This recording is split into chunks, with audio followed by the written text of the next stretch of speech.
Evening, Dr. Eagle-Eyed Football here. Therapy is now in session. I'm really hoping to talk to some Manchester United fans this evening. Hopefully they can get some things off their chest. This is Get Amped Match Day 8.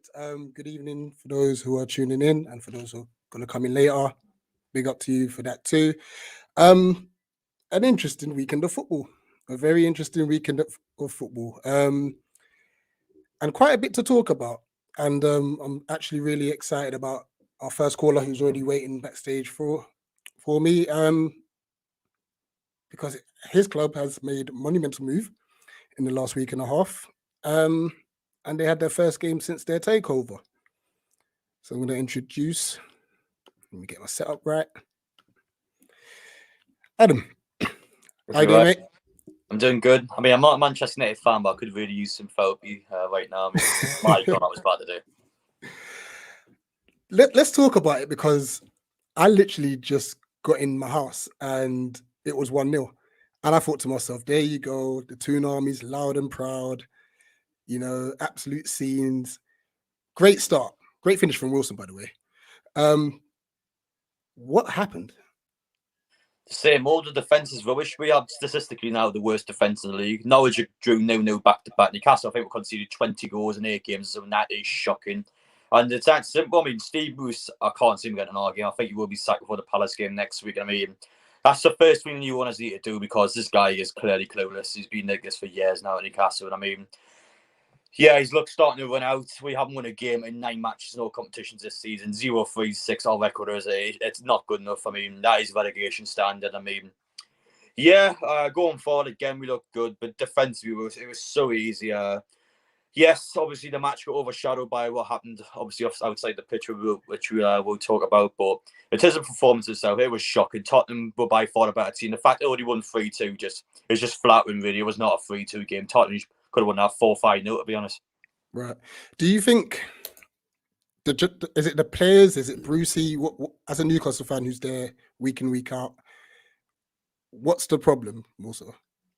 Well, it's all round, really. Yes, the players are underperforming, though, so you can't just say it's just the manager because the players, again, are just not performing. But the manager's the one that motivates, the manager's the one that picks some positions. The players pick some players like Matt Ritchie in left back. I mean, out of position all the time. I mean, it's disgraceful. And yes, under the new manager, the players will still perform bad at times, but the players need a direction to go in, and this manager's not going to do it. So, yes, it's a bit harsh, but Steve Bruce has got to take all the blame at the minute, and until he's gone, it's just how it's going to be.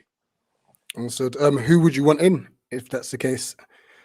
I know a lot of people have been screaming for Conte. I do actually think it's realistic, but I think the owners personally will go for a short-term option for the end of the season, then bring in a big guy like the likes of Mourinho or someone that gets sacked towards the end of the season. But I personally think they'll go for Lampard. I got a really just a feel in the back of my mind that he's going to get Lampard at the end of the season. See how he is. If he's not good enough to bring a bigger manager in, that's my personal opinion on it. But it doesn't matter what we do, as long as we stay up this season. I don't mind who comes in because everyone's going to be upgrading Steve Bruce.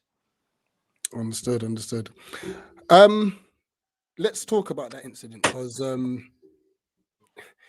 we've had obviously the David Brooks situation with his stage 2 cancer last week, and then we had obviously unfortunately a fan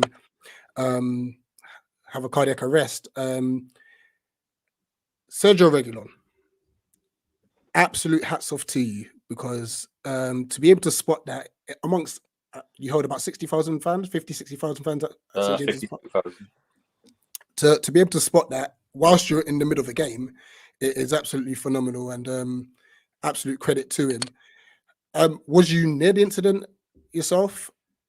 Well, I sit like the opposite end of the ground. So at first, I didn't know what was going on. I could see like there was a shot sort of running up the stands, but then I realised like players and that were starting to call over to the defibrillator. But it wasn't just Reguilon as well. Dyer played a big part because he was the one communicating with the fans, obviously letting the referee know. But in terms of the Casa fans and so, one of them didn't CPR on the person. And in terms of the other fans, again, obviously made the struts aware and stuff like that. So, I mean, there's a lot of people to thank for. That person now is recovering in hospital, so they are going to survive from it.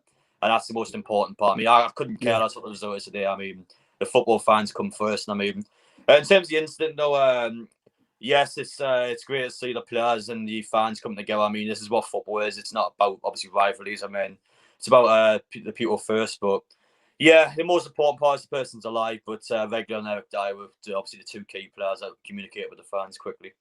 Yeah, and as you said, it's amazing news that he's obviously recovering, and like the medical staff and the quickness of speed to get over to that fan is absolutely phenomenal. And it once again it highlights the fact that the defibrillators, sometimes I stumble on my words, are just needed at grounds and stuff, and not even just grounds, everywhere.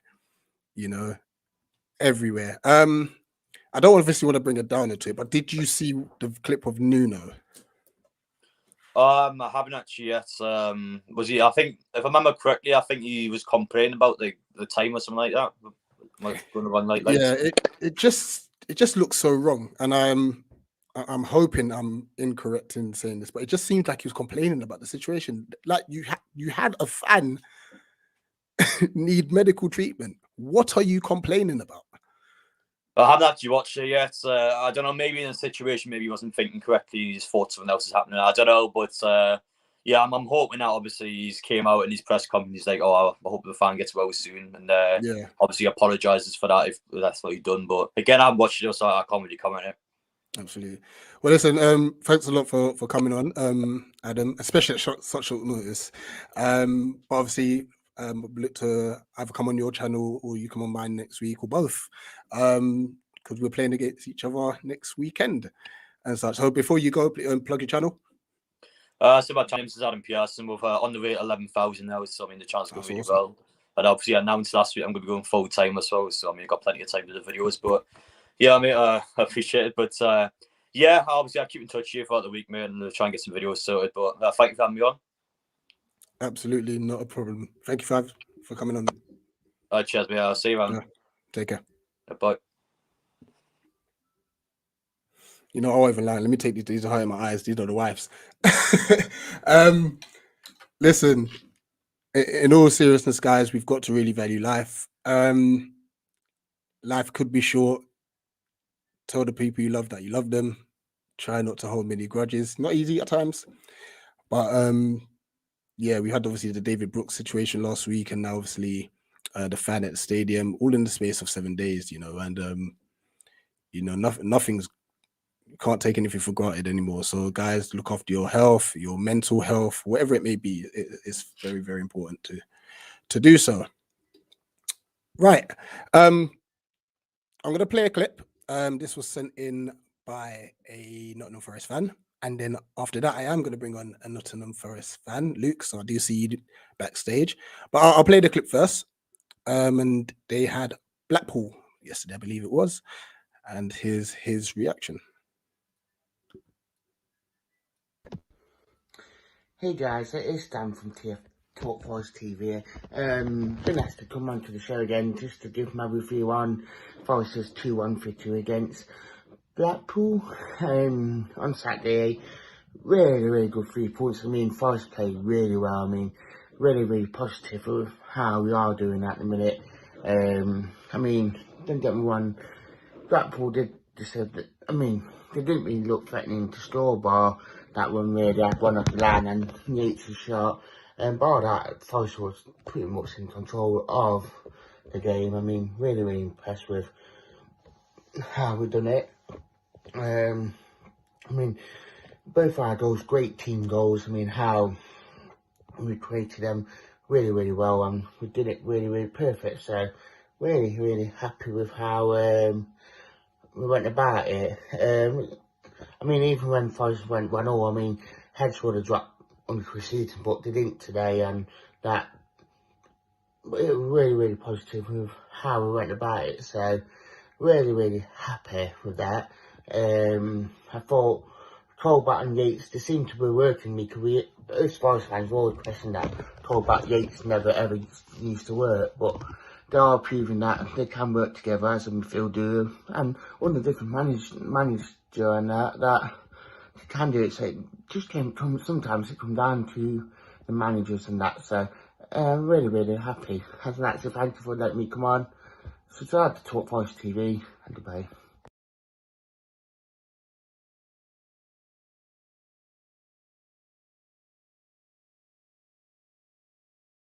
Oh. I was muted. I did look at the championship table. It seems as I think first and our 16th. As we all know, the championship's a very difficult league to get out of. Just before I bring you in, Luke, who is a Nottingham Forest fan as well. I ain't even gone through the comments. Vibes says here, Ollie out. It is what it is. Santiago says, okay, this song slaps. I'm trying to find out where I found it. I did find it off. I found it off YouTube actually. Yeah. So that's what I used to create the countdown. Big up Lucas Life, Arsenal fan, and once again, thank you for having me on your show the other day. Really appreciated that. And keep up the great work that you're doing. Send me the name of that countdown. Listen, don't worry, Santi, I'll sort you out 100%. Realist United, big up. Like the look, Rich. Like I said, therapy is in session. I thought I'll dress up for this one, But listen, make sure you call in. Let's talk.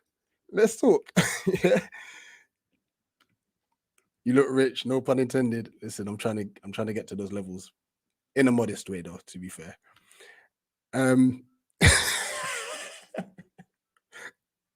Manager, you best call in. Let me cost you in person. Pussy the stakes, laugh out loud, rich people things. Yeah, it's not that. I'm a humble guy, to be fair. And that is a sweet jacket, my bro. Clean up, good. If I told you where you got it from, you'd be shocked. It wasn't even that expensive. Yeah, big up. Honestly, I'm waiting for the United fans. I'm desperately waiting for the United fans to call in today. We need to talk. We need to have a conversation. But for the meantime, Luke, big up. Evening. Evening. How you doing? I'm doing good. Since last time I spoke to you, and I believe it was before Houghton was sacked, we've improved since then. Yeah, you were saying, and who's your new gaffer now? Who's your new manager? Steve Cooper. Cooper, that was it. Yeah. So it looks like things are looking up on the up. Yeah. What was your thoughts on the game? I mean, it wasn't the best game quality wise. It was open, but both sides were lacking that kind of final ball. We scored 2 goals, but I mean, and they were quality goals.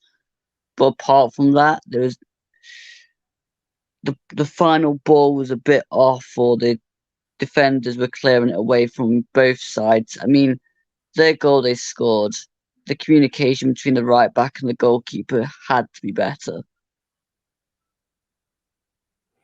Is that a recurring theme at the moment, or would you say this is just a one-off? With the communication at the back or the final ball? Regarding the communication at the back? I think that was just a one-off thing. I think it was the fact that Samba's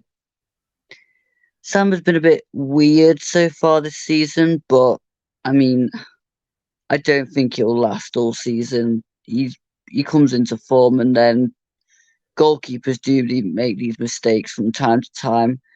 You just needed to basically catch the ball and take the man if you really needed to, and just totally just land on the way down. But at least we had the mentality now to go forward and actually score a second goal to win the game instead of keeping the point, which is better for us.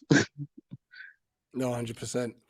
Where do you see your season going now then? It seems like, as you said, you've got a bit of a run of form going. I mean, I'm still conscious that it's early days in the season still. I mean, Cooper's only had 4 games, I think it is. 1-3, drew 1. So we haven't really hit a bad patch on this Cooper. And I mean, I'd still say anything between 10th and 7th is a good season for us now. Ideally, I'd want us to try and get the playoffs this season and get on a roll, but it's a championship. You can look good for a cluster of games and then come up against a side that you probably think you're going to beat, and then you don't. I mean, we've still got to play teams like Fulham and West Brom. And before, you were thinking, well, we're just going to lose that. Now you just don't know. We've kind of entered the championship with these results now. Understood. Obviously, we're what's about 8-9 games into the season. What areas in your squad do you think needs the biggest revamp if you want to make that push towards the playoffs? I still think centre back we could do with getting one in that one can stay fit and two can probably replace Figueiredo, because as good as he's looked, it's just I think there are better out there. Then, I mean, we've only technically got one striker because we don't really use Lyle Taylor. He's there in the squad, but he's just not on the same level as Graben. We were short anyway with those two, Yeah. but I don't know. It all depends on the finances, to be honest, because I think we're banking on Johnson or Worrell going. We kept both of them in the squad, so it's helping us, but at the same time, I was always under the impression if we sold one, we could become even better.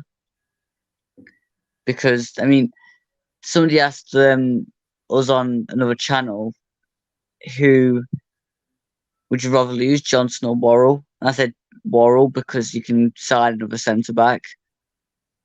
I mean, Worrell's just a head it and kick it centre back. You can Right. more or less find those anywhere.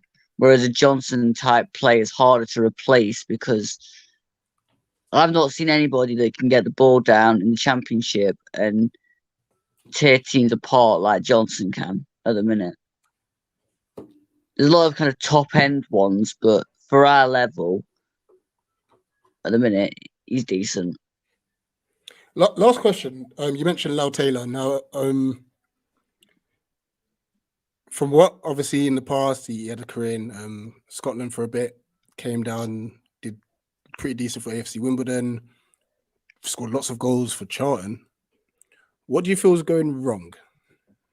Why can't you get a game? I mean, since Cooper's come in, Graben's been on form, so there's not really been a need to drop him. I think with Lyle Taylor, he hasn't really got in the side since Houghton's gone, and when Houghton was there, whereas Graben would go in front of the defender, Lyle Taylor will be behind the defender. So every time the ball came in, it was kind of like, well, if the defender clears it, you're not going to get the chance.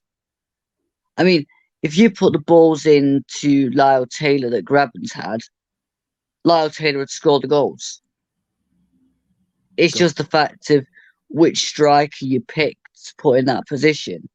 Because I think they're the same type of player.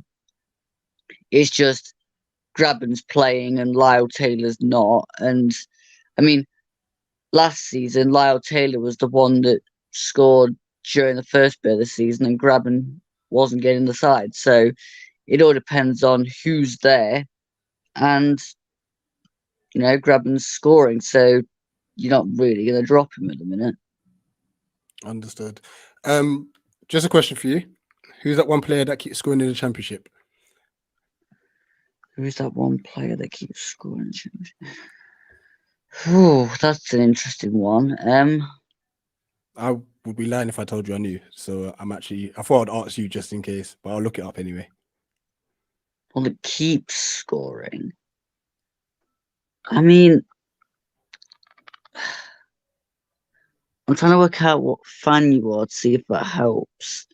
Oh no, yeah, this is a Palace fan, so okay. Well, let's see. At the moment, well, it's Mitrovic. Mitrovic has got 12. Scoring. Ben Brereton's got 12. Oh, Brereton not Ben. Diaz. I think that might be who it is because his name's been banded around a bit. Joe Queiroz has got 12. John Swift's got 12. It'll be Brereton Diaz, I think, because we had, well, when he was here, it was Ben Brereton because he hadn't done his Chilean nationality, descendants, whatever. I mean, as far as I was aware, Ben Brereton was born in Stoke, so it's a bit confusing for me to call him Ben Brereton Diaz. It's a bit weird. But yeah, I mean, he's probably he's just a, trying to dec- embrace his culture. he's a decent player.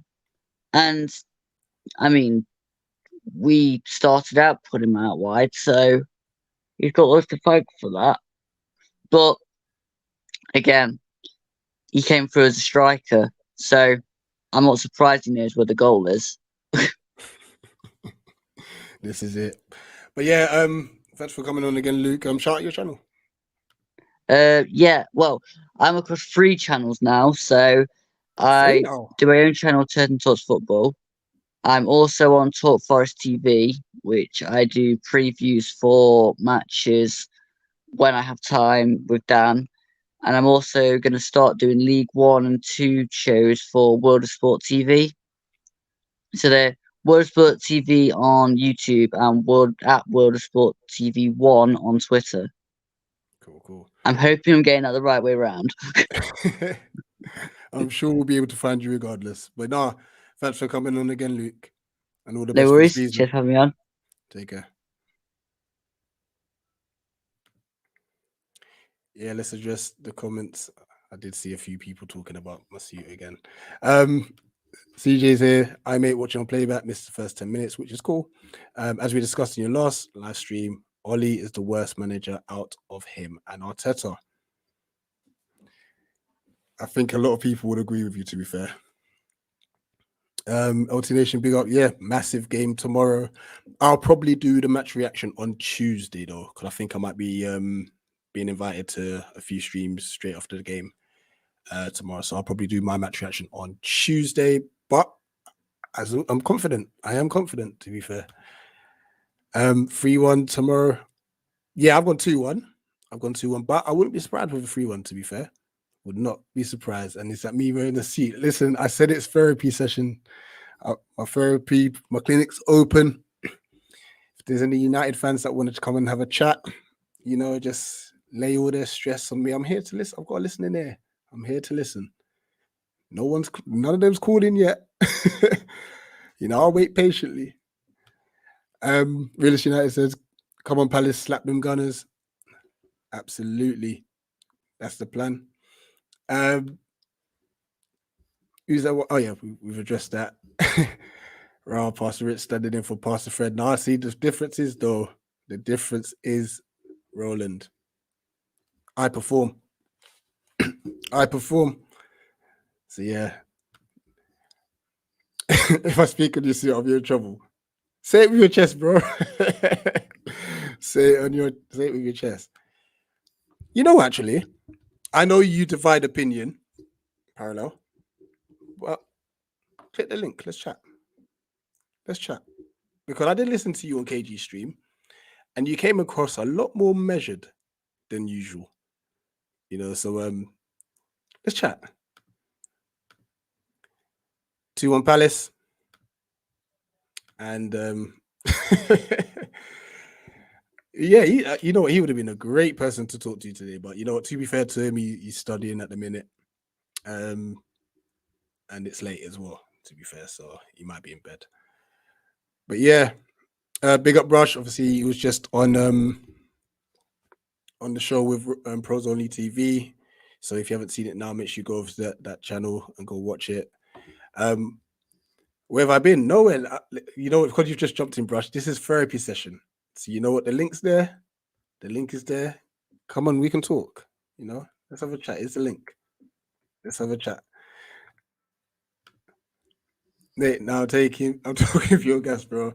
I don't think many United men are ready to go over getting sacrificed by the star. They don't want to click the link, bro. It is mad. And like I said, I'll wait patiently. But you know what? Obviously, a lot's been going on. I know the United fans are stressed.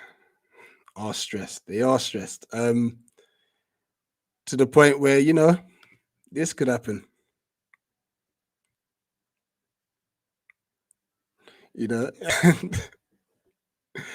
And I'm sure, especially with your skipper, there are a lot of you who just want to talk.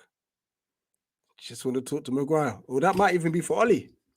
That might even be for Ollie, boy. Big up Brush says you're gonna jump in a bit. Nah, always good to talk to you, my bro. I went church, my head is clear, I'm good. Big up realist. Absolutely. You know what, to be fair, service, always a good remedy, to be fair. Always a good remedy. And yeah, to be fair, toggling between, yeah, no, absolutely. Cage comedian, Man United fan, comedian, actor. Go check out his channel, go check out all his work. He's on Bloods, Ted Lasso, Culture Capsule is his own show on BET UK as well.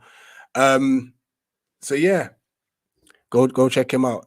So if you're there watching him, trust me, support the thing. It's not a problem. If IU starts, man, it's getting blitzed. You know what? This is a good point. I think Twitter will erupt if IU starts tomorrow. But something tells me he will, just because of the fact that it could be, whether it's Tierney or Tavares, they like to bomb forward. You know, and I actually won't be surprised if he does start. However, I would love it to be Elise. I would even take Schlupp, and that's at a stretch, but I would prefer it to be Elise, to be fair. When did Idris Silva start YouTube? Listen, if you're calling me Idris and I ain't got no trim, I'll take that. I'll absolutely take that. Big up to you, vibes. And the word was on point. Listen, you know, I might even have to shout you and let's talk about what the word was. You know, sharing is caring. You know what I mean? Breaking bread together, 100%, my brother. So yeah, I've got a few things to add as well. United's midfield, and like I said, if you want to listen to it now, this is a therapy session for you guys. Your midfield is mad open at the moment, and like I don't want to have a Bruno rant. That's not what it is. But he vacates your midfield way too much. And if he's going to initiate the press and Ronaldo's not pressing, that just leaves a massive hole. And I think that is why Ollie relies on McFred so much. But then, unfortunately, you've got Matic and Pogba, who are probably, in my opinion, are a better midfield duo than McTominay and Fred. However, they do vacate the space a lot more than McTominay and Fred will. And I'm not the biggest fan of McTominay, because when you look at Man United's midfield, this is what it looks like, especially when McTominay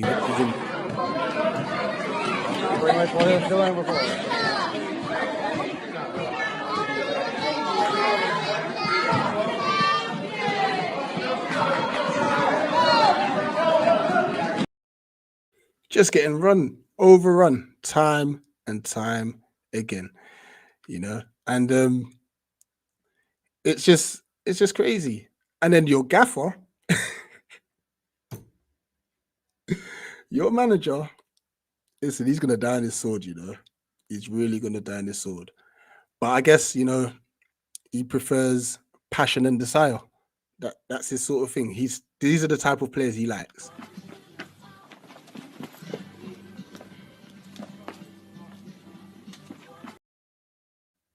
Just runners. Just pure runners. That's all he likes, you know. Sorry, let me just a comment. I'm tired. I commented on the stream at 3 p.m. saying only out. No word of a lie. 3:06. You said only out. You know, you said only out. Like, nice and early. Just Elise and Wilf on the right. Even Nan. Listen, Nan Pan. Listen, probably one of the oldest fans that we have, was able to be out there when we revealed our kit. Bless her. Massive Palace fan, 101 years old, I believe. So yeah, Nan Pam. Yeah, we'll take her on the right hand side. 2 Timothy chapter 3. When you know, you know. All right. We'll talk about that 100%. I'm gonna shout you. and just bear laugh. Listen, I told you, listen, mental health is a massive thing, and I'm just trying to ease everyone's mind, make everyone be calm again, smiling, you know what I mean? Like, this is what I'm here for, you know? This is what I'm here for. Like, as a Palace fan, we've had many a times where we just needed to laugh because we've been through rough times. So, you know, totally understand how you feel.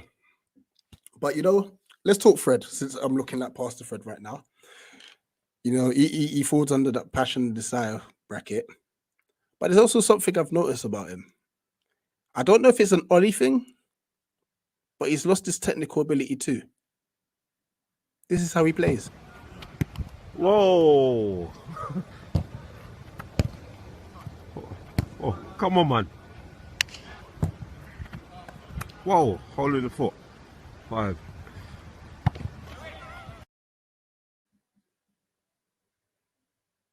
It's just, he's just all over the place. It's a mess. It's an absolute mess. Bless him. You know, hopefully he'll improve. I think he just needs to get into a better system, Fred. I don't rate him at all, but it just seems as if all the players in your team will do better under a better system. But I think the biggest issue with your club at the moment is your gaffer wanting to play injured players. I have no idea what's going on with that. As Realist United says here, touch like a brick wall. Absolutely. What is going on with your gaffer wanting to play injured players? Maguire was out for 3 weeks, I believe it was. He's had one training session and Bailly got overlooked. Completely overlooked. He's come back straight into the squad. It is mad. Last season, I believe it was Rashford who was playing injured. The season before that, I think he brought back Pogba too early. McTominay's come back from, I believe, surgery and then went straight into the team. Donny's thinking, I can't get minutes. The whole club at the moment is run mad. It's crazy. Fred turns as fast as the 130. But listen, if you don't, the 130 bus runs through like Fulton Eve, going all the way towards Addington. It's a nightmare bus. It is mad slow. Mad slow. Especially when it hits Park Lane as well. Oh, yeah, nah. If you're driving behind that bus, you'd want to turn around and just take a different route.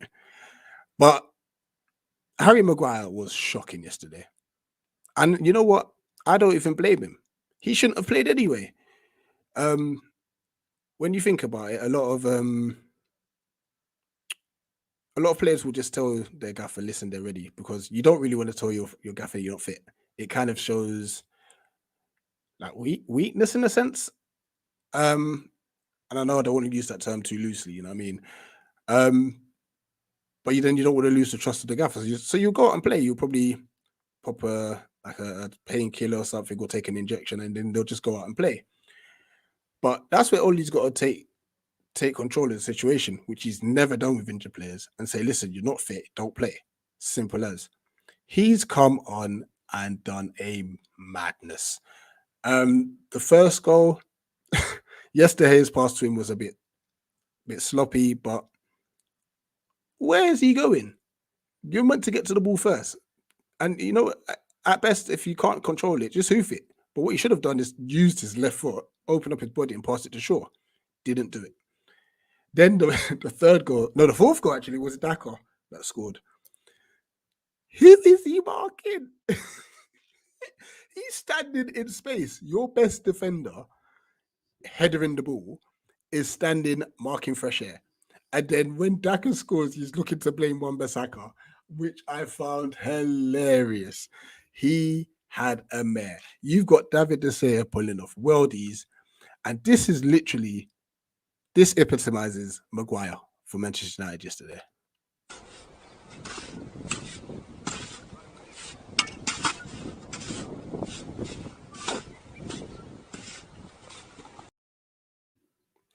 It's absolutely mad. It's absolutely mad. Like, I don't understand. I clearly don't understand. But you know what? I know Brashadi's coming on. Hopefully, he'll come on shortly. But I'll drop the link one last time. If anyone wants to come in and have a chat, this is a therapy session. You know, hopefully the clips have made you laugh a little bit, made you feel a bit better about the weekend's performance.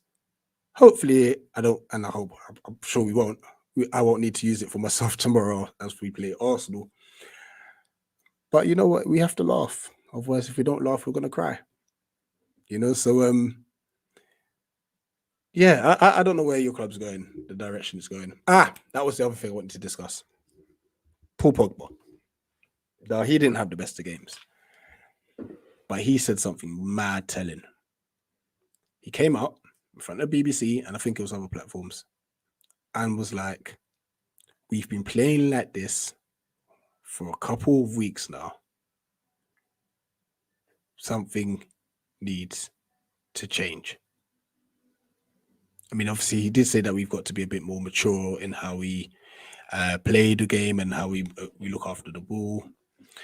But what he did say is that things need to change. And obviously, he's in the last year of his contract, so I don't know. He's divided the fan base. Would he stay? Would he go? The United fans are tearing their heads out. A lot of them are saying, listen, just leave. You know, but are his words telling? Are his words actually signaling that the dressing room has been lost? Ronaldo was going to storm off the pitch and only managed to convince him to go and clap the away fans. You know, it seems like there's a massive problem. And with your fixtures coming up, I believe it's Liverpool and City in the league coming up. And then obviously you've got Atalanta in the Champions League, I believe, Tuesday. Not easy games. I don't think your running's very beneficial. But, you know, it is what it is. And it's, you know what? I have a lot of United fans who are cool friends, and some are cool family, you know. And I just want them to feel better. That's all it is. And I can understand that they may not want to talk about it right now. But at the end of the day, listen, we all love the beautiful game. You know, it brings about mad emotions. And we got to obviously manage our mental health at the same time as well. Realist United says that Pogba's right. And Nathan, big up. I was expecting Pogba to cut a promo like Classic Rock from WWE. Listen, there's going to come a time, and I think he's going to start singing. He's getting, because you know, like where he dropped that picture with Mourinho after Mourinho got sacked. I think something like that's going to come up. Yes, brother. What are you saying, Rich? You good, my guy? Bro, I'm blessed, man. And I'm glad that you're well as well. Yeah, I'm a little more calm today, you know. Went to church, the word, man, feel relaxed, rejuvenated. I'm like, yeah. Let's have the early thing. I'm cool today. I'm cool. I'm glad that you're cool, but like, what is the actual problem? Like, is it just an early issue? Do you think the players are down tools in? I tell you what, it's a mixture of the both still, innit? Because football is not just about tactics only. So when you look at us play, we look horrible, Rich. We all over the place, you know. Yeah. I mean, we as fans, we want to see this player play, or we want to see that player play. We want to see this formation. We want to see that formation. Bro, with this manager, I don't know what he tells them, but when you look at them, we just look kamikaze style. It's just like bare vibes out there. Man just doing what they want. It's just about long ball and hope someone could latch onto a long ball and bang. Greenwood on the other hand, does Greenwood look to you like he's progressing in his career? You know what? I made a comment on this a couple of weeks back. Now, Ronaldo's got a few goals for you, and he's been quite pivotal in those games that he scored in. Mm-hmm. But I'm worried that he's actually hindering Mason's career, because you could look at it in the training ground experience. Mason can learn from him, but it seems like the way that you're playing, is catered towards Ronaldo, which kind of Leave then this risk. Leave this Go on. little bit, right? If you're a young player coming up, this is Ronaldo we talking about here. This is big Ronaldo, Champions League man winner. You know this. This is Ronaldo. You're Yeah. expecting you want to learn something. Ronaldo's a selfish guy, you know.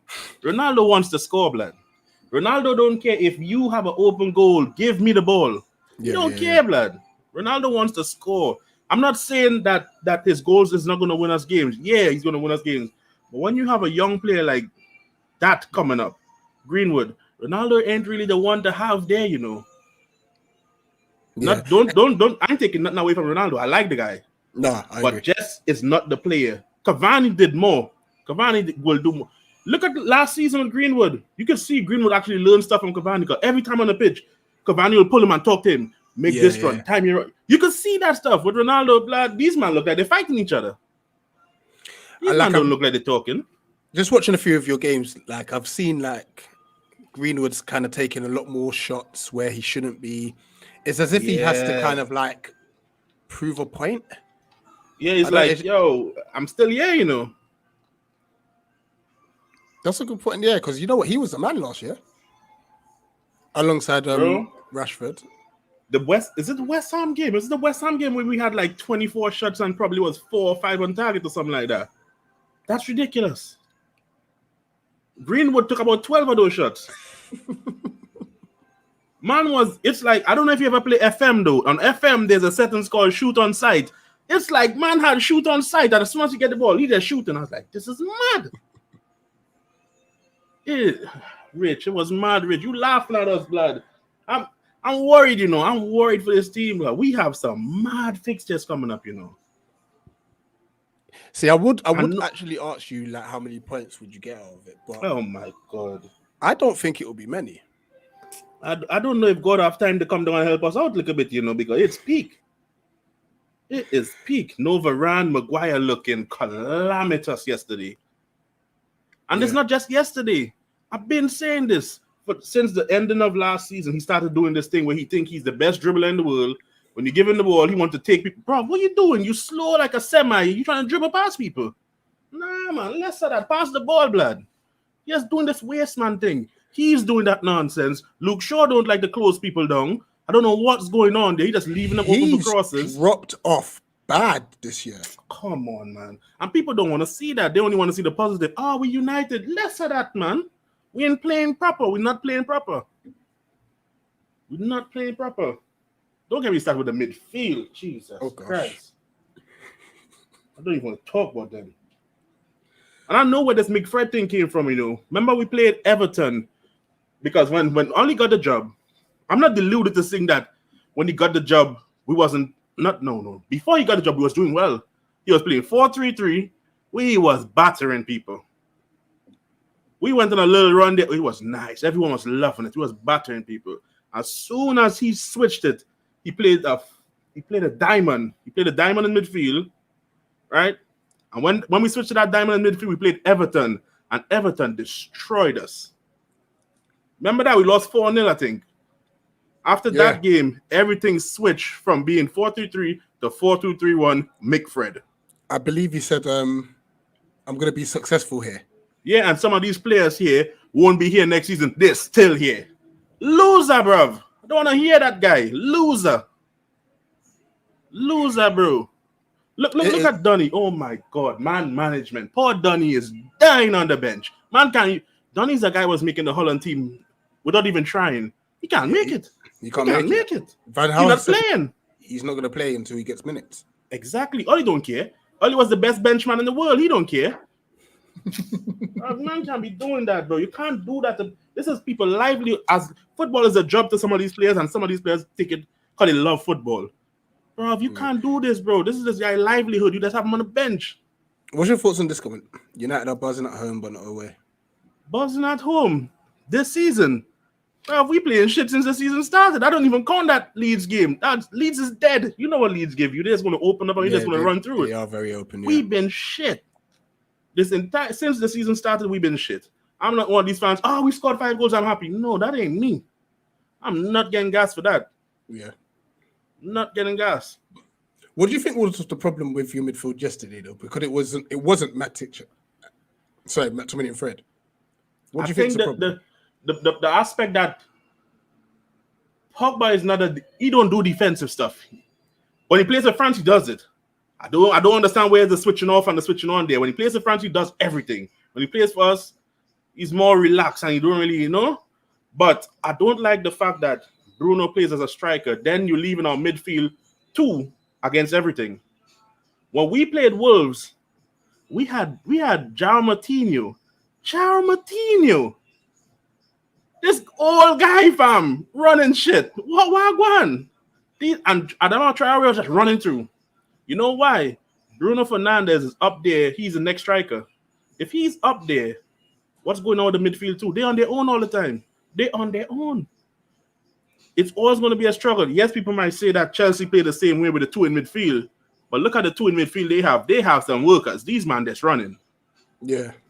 And they have wing backs and they have 3 at the back still. So they have help. We have 2 DMs. We have Shaw and Wan-Bissaka doing what Shaw and Wan-Bissaka does. And the midfield is just isolated because when Bruno goes forward, he don't come back that way to help. He might drop deep to get the ball. But he don't really come back to help. It's kind of hard still. I don't know, bro. Boy. Speak, bro. Speak for United fans, fam.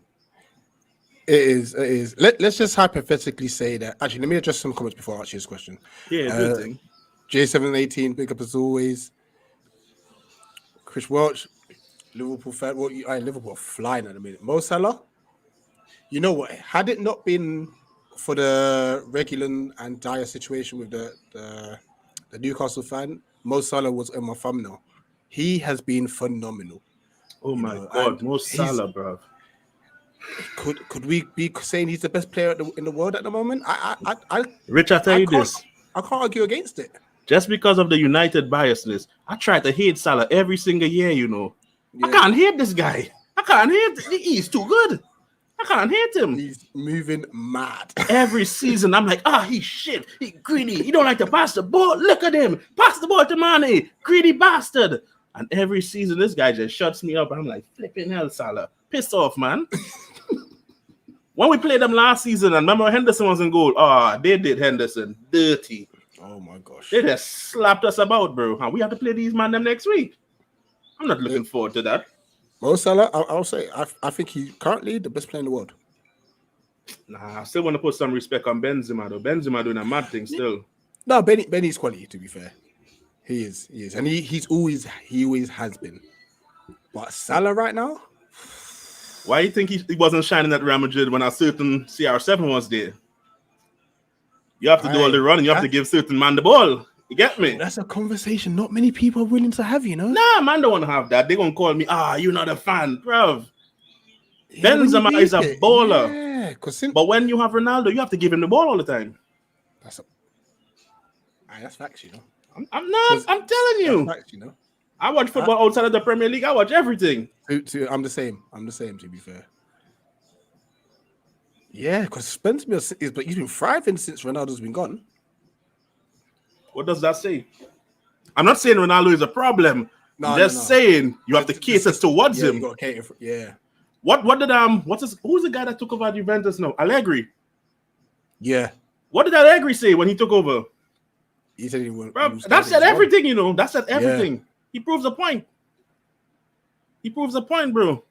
If we keep doing the way we're going right now, win a game, play shit, bro, imagine if Arsenal win tomorrow, they're 1 point behind us. Less of that though, bro. No, I mean, I don't want Arsenal to win. I want them to lose like 10-0. But if they win tomorrow, they're 1 point behind us. That's mad as well. Bro, we banter Arsenal every year. We banter Arsenal, but look where it's going, bro. That's mad. Who's banter FC now? They had no points, no goals. Like the first 3 games, innit? Yeah. Who's banter FC now? You know what's a good thing with Arsenal? They played Chelsea, they played City. Yeah. All they have is Liverpool and us still to play. These men in a better position than us, bro. Yeah, that's mad. We have all the big boys still to come. These men at least got some of them in. It's crazy. Big up Will Hanley, United KG fan. Win tomorrow, please. Now, listen, I'm confident we can, and hopefully we will. Now I'll just go through a few more, and then I'm gonna ask you one last question, realist. Nah, you feel free, bro.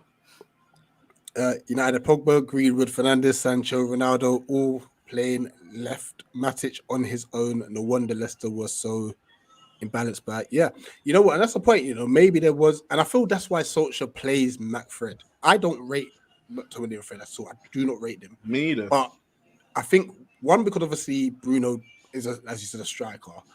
There's no security blanket. Exactly. And another point I would say, Maguire needs his handheld. Nah, bro. People don't want to hear that. Maguire is the best centre back since sliced bread. That's what they think. No. See, I'm not a Man United fan, so I'll just see. Bro, that guy is whack, bro. I say what I see. He is whack. You know what? I won't really call him fully whack, right? Let me tell you this. When these men play for their countries, they look different, That's deep. I mean, he don't look the best for England, but when he plays for England, he looks better than what he looks like with us. Yeah. Doesn't that say something? You're currently sixth, so not doing too badly. Ooh, too badly, bro. What club you support, my G? 6, not doing too badly. You see the money we spending on players here, and we're not doing too badly. We shouldn't be settling for 6. I'm not saying we're going to win the league. Don't get me wrong. I ain't deluded. Not saying that we're going to win the league, but we should at least be playing better football. Think about the fans that go to the stadium and the fans that are away. People are paying their hard-earned money to see this. People don't want to watch that, bro. It's hard to spend your money to watch that. To watch us to watch Fred get bodied by Gray. Bro, Gray's like about 20 pounds, man. That's batter Fred, fam. One.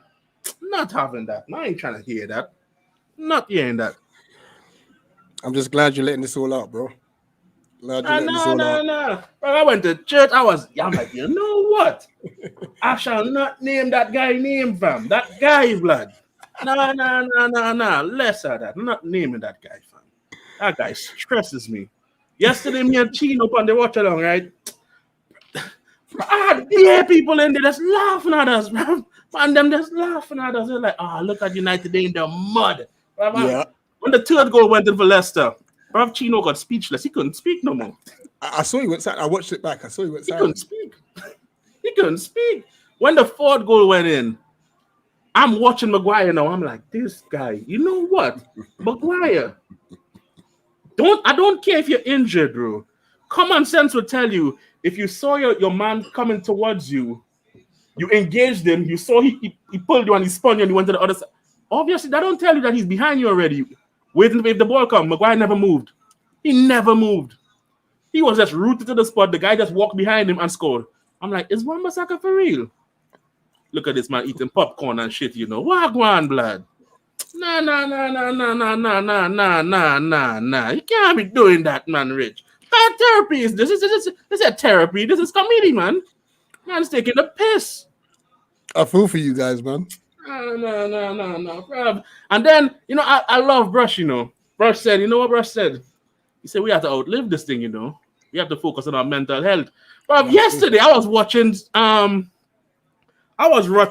Chino. Chino was stressed, blood. I was losing it and he was stressed. I'm like, you know what? My mind is going, The KG stream. Oh, my days. He went off. Man said 61 kgs, 61. Listen, I lost count after 20 something. I lost count. No, bro, I'm telling you, bro. My head is starting to go listening to this, that Norwegian guy. No. Name shall not be named, bro. That Norwegian guy. Not name his name. But that guy, my head is going. I was like, you know what? Your mental health is important, It is. No, bro, you got to keep your mental health, bro. Because this man is not worth it. It's not worth it. 100%. People pay ridiculous money to watch that. It's mad. It's mad. Bro, listen, shout out your Twitch channel, bro. Yo, my head's gone again. I don't know what the damn name is. It's realist_United, just like in the name there. Realist_United on Twitch, fam. Anybody on Twitch, follow me. I do football manager streams. I do a Premier League show. I'm trying to duck that Premier League show tomorrow. I ain't trying to do that. I do United watch along. So every United game, I'm there with the stress. Y'all could come enjoy the stress, bro. The man's head's gone. All is make, there. make sure you go follow him on the Twitch, man. Great content, Yo, bro. big up, Rich. Big up to you, man. Thanks for coming on. No worries, G. Please do. Aye, I'm glad I'm here to talk. This is what it's about. So let me hit for a few more of the comments. Salah won't win Ballon d'Or this year due to no trophies previous year, unfortunately. Yeah, good point. But he's definitely now front runner for the next one, in my personal opinion. I reckon this year, I know Messi's been there. Lewandowski, Jorginho, or Kante should be what the winners, but something tells me they'll give it to Messi, to be fair. Salah was offside for Liverpool's third goal. I think the whole VAR is changed. I think they're giving the benefit of the doubt to attackers now. So there's going to still be many controversial decisions in the game. Mo Apart from Maybe Goat is the man presenting an award tonight in the Earthshot Prize. Look it up. All right, I'll definitely do that, Will. 100%. I'll look that up. Neville said it. Man United have no workhorses. And I think Ollie mentioned it as well. He said that needed legs or something like that, I believe, in this post-match. Which just shows it's all about passion and desire, boy. Not gonna lie, this Man United is real love. His honesty. Yeah, and I think he's referring to realist there. Like he's a passionate fan, 100%.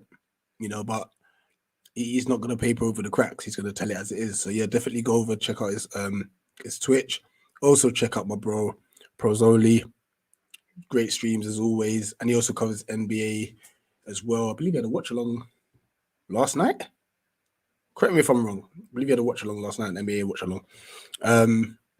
The stream was jokes yesterday. Big up, Brush. I see you. I'm going to bring you on in a sec. Batter Fred, classic. 45 million, bro. Gotta love Dougie Free. Listen, we spent next to nothing in our window, and to get Aaron Wan-Bissaka for 45 million for Aaron Wan-Bissaka, great business. Even though I miss him, though. I do miss him.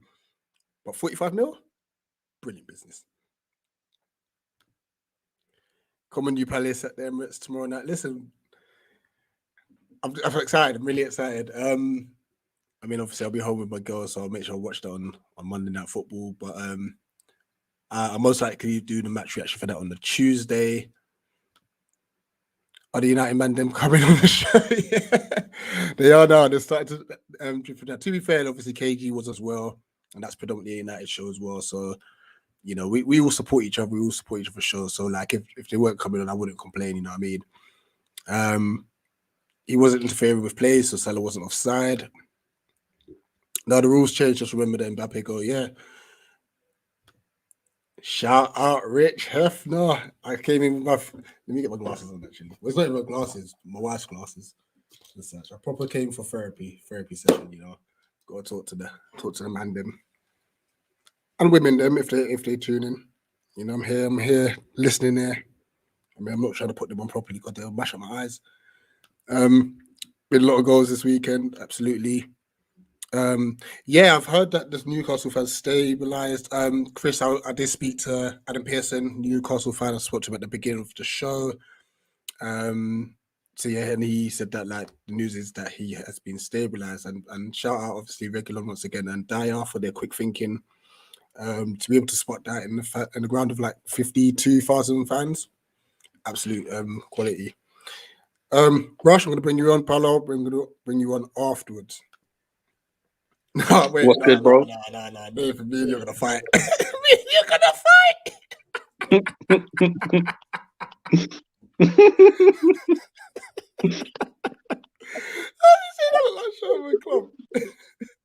fight. Pissed.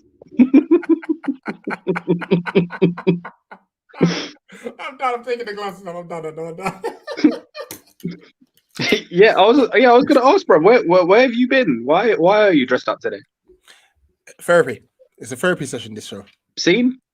I got the props. I got the wife's glasses. Where are Tariq and Oates? Those are the guys I want to hear from today.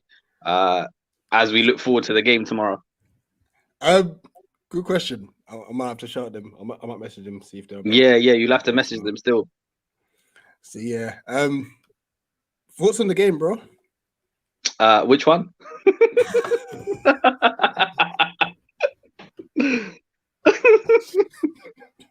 You don't want to talk about it. Bro, I fully came on here to talk about Squid Game and that.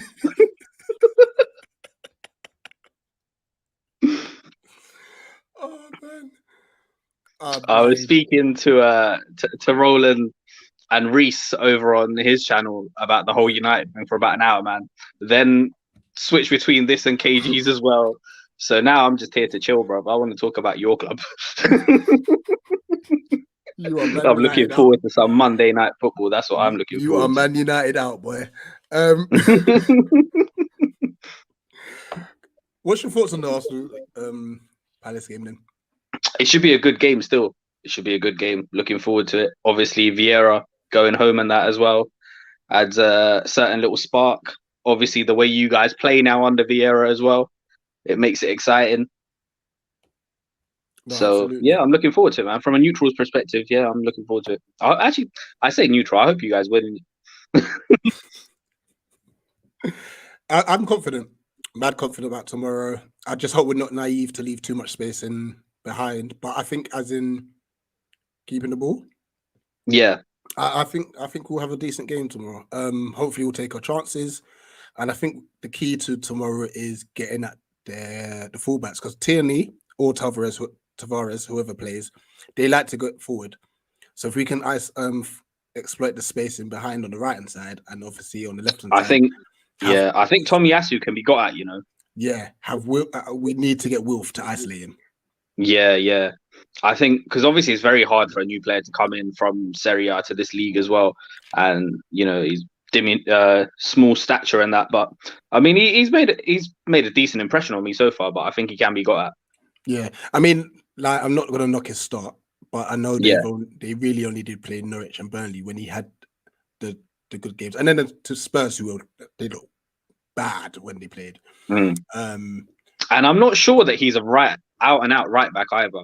I think he can play centre back. Yeah.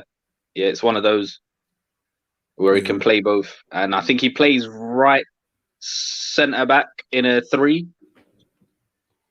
So yeah, he could do. And so yeah, no, interesting. All right, what's your score prediction then for tomorrow night? Oof. I'm going 2-1 Palace. I love that. I think so too. 2-1 Palace. Hopefully, Edouard shines. Sorry, I'm trying to ignore Bradley. What's Bradley saying? I haven't even checked the comments, you know. I think I need therapy after looking at that suit. The suit's just missing some leopard print. And then he goes. Yeah, no, definite Cat Williams vibes. No, because earlier on when I jumped up, I legit thought you went out somewhere. I was like, right, this is commitment. Like, Bradley, I hate you.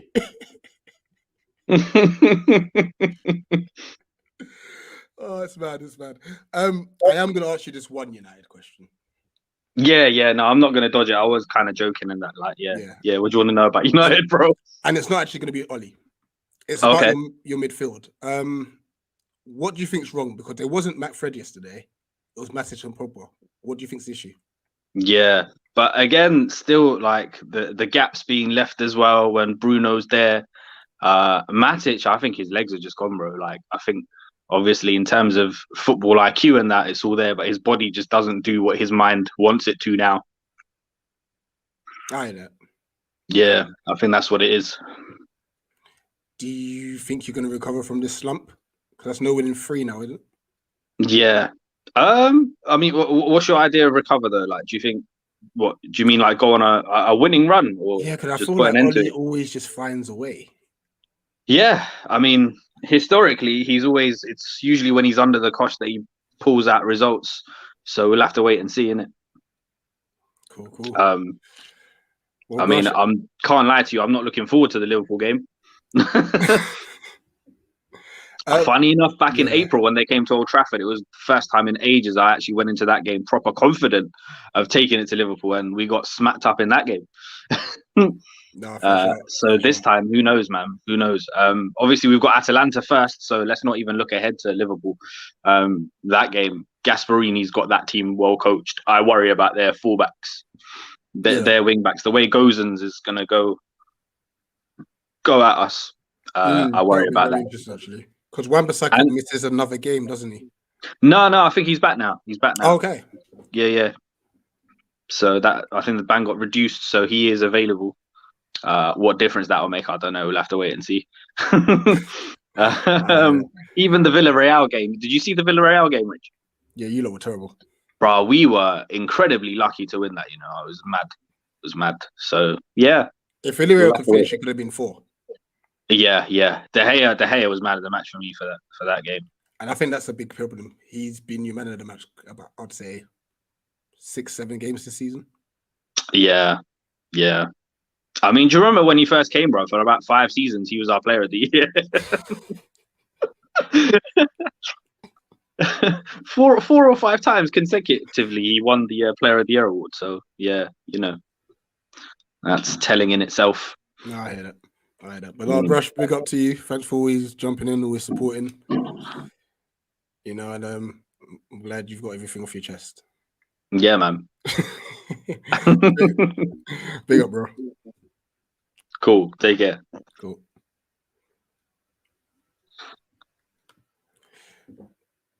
Yeah. Vic, I see you. I'm going to bring you in a sec. Just going to have to bring one caller in before you. So you know what? I've got to try and keep up with these comments. Most of these comments are about my speak. And listen, there's a suede blazer. Like, just give me a bit of grace. Like, allow me, cut me some slack. Nice outfit. Thank you, Jordan. Thank you. Oh, I know Vibes is killing me as well, to be fair. Can't believe Brush said Oli counter attacks.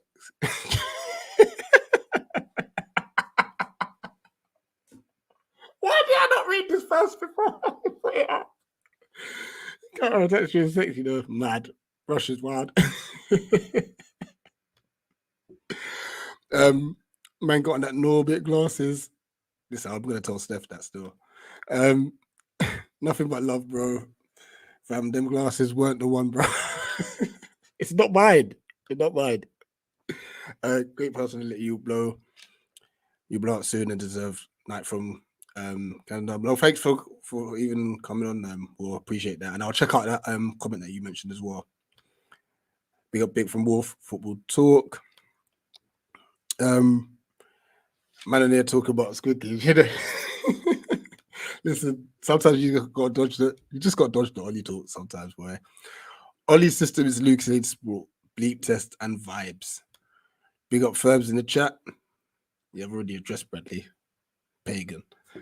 And don't encourage him. Really hope we beat Arsenal. No, seriously, I really do. I think we should, and we should, to be honest. Went to play by flat. Fines, man. Allow me. Hey, you were meant to be on my side, Jordan. Lie. Some GTA character, Big up Diego C. Palace. Cheers, Brush, for the 2-1 win. 50 Shades of Grey is a great movie, by the way.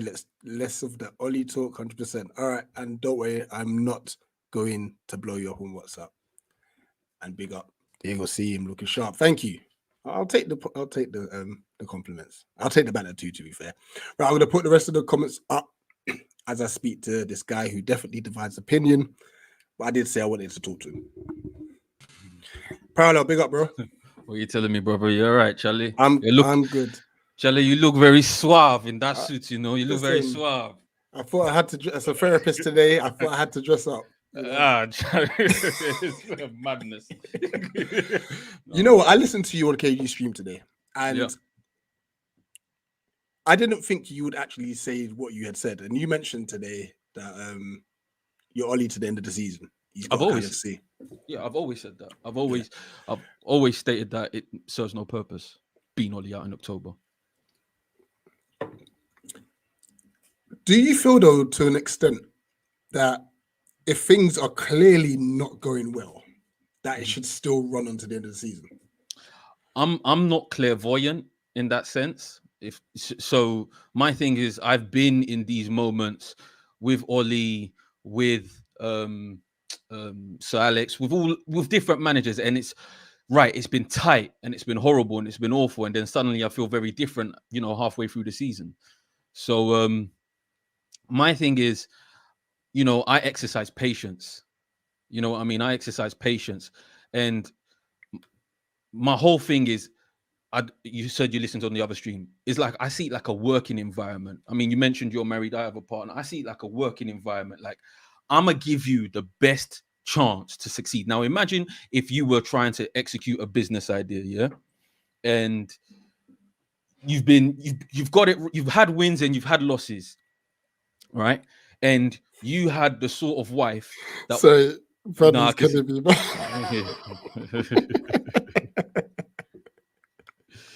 They're getting onto you about this suit, brother. Listen, you're a brave man. I thought I was brave going on there saying the things I say, but this suit tops that. You know what I mean? Like, listen, look in the business. Thank you. I'm coming there with my chest. I don't care. Say what you want to say. Nah, yeah, and I hear Vibe's point when he's saying it's not just October, but I can always say like, I can judge you by the end of the season. I have to judge you by the end of the season.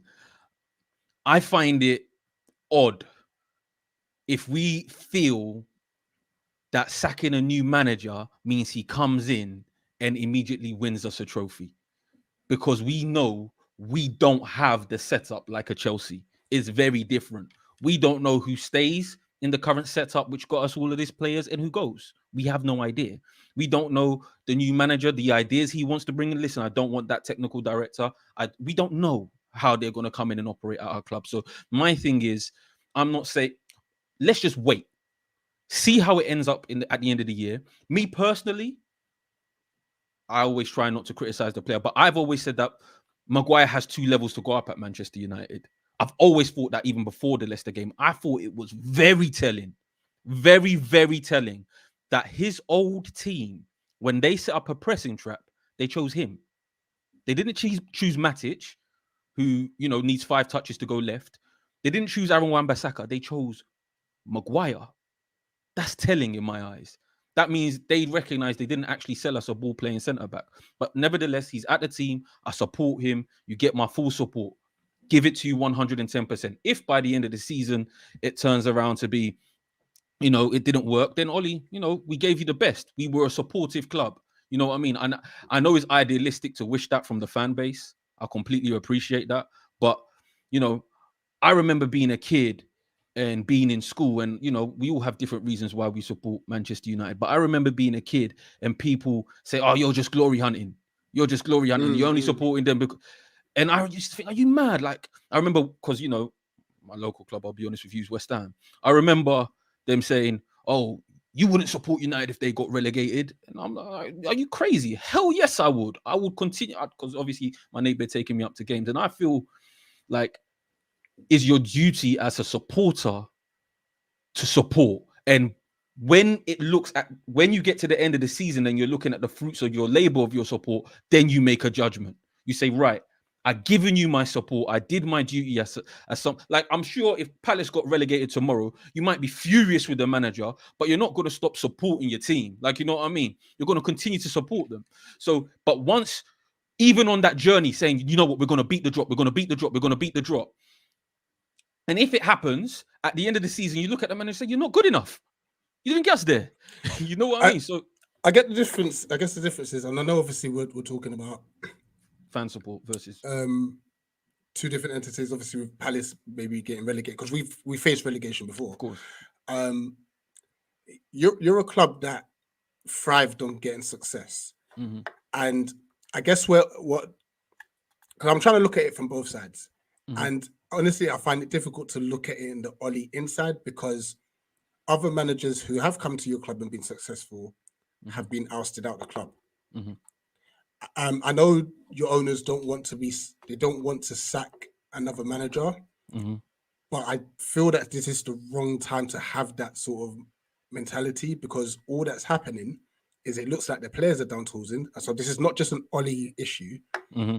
Clearly, the players are down tools in. You looked really badly yesterday. Mm-hmm. You look poor. Mm-hmm. Ronaldo's trying to storm off. Pogba saying there needs to be change. Something's wrong with the club. I agree. And I guess where all the focus was on the Glazers have technically, they're not great. They're horrible owners. I can say that from the outside looking in. But they've done their job. They've got Ollie the players that he needs. Ollie now needs to do his job. I agree. Which I don't think he's doing Great. well. Yeah, I agree. At the moment. So I guess what you're asking me, what you're saying, you find it difficult because of other managers have come in and they've let them go. I guess my response to you in that sense would be, why do you think we sacked Jose? The results weren't great, but it was primarily, it was like, all right, we can guess and say, right, we feel like the players might be down tools in now. But under Jose, it was clear. He had lost that dressing room. Like, you know what I mean? He was arguing with Pogba on camera and all sorts of things. Personally, I'm very rarely somebody out, if that makes sense. The only time I flipped was Jose when he, went on that heritage speech and all that. I was thinking, are you nuts? Like, you can't say that about my club. I bust my ass getting up to Manchester sometimes. You can't come out here and just disrespect all of our history like that. Yeah. So that's when, for me, it was like he doesn't respect United, it's about him.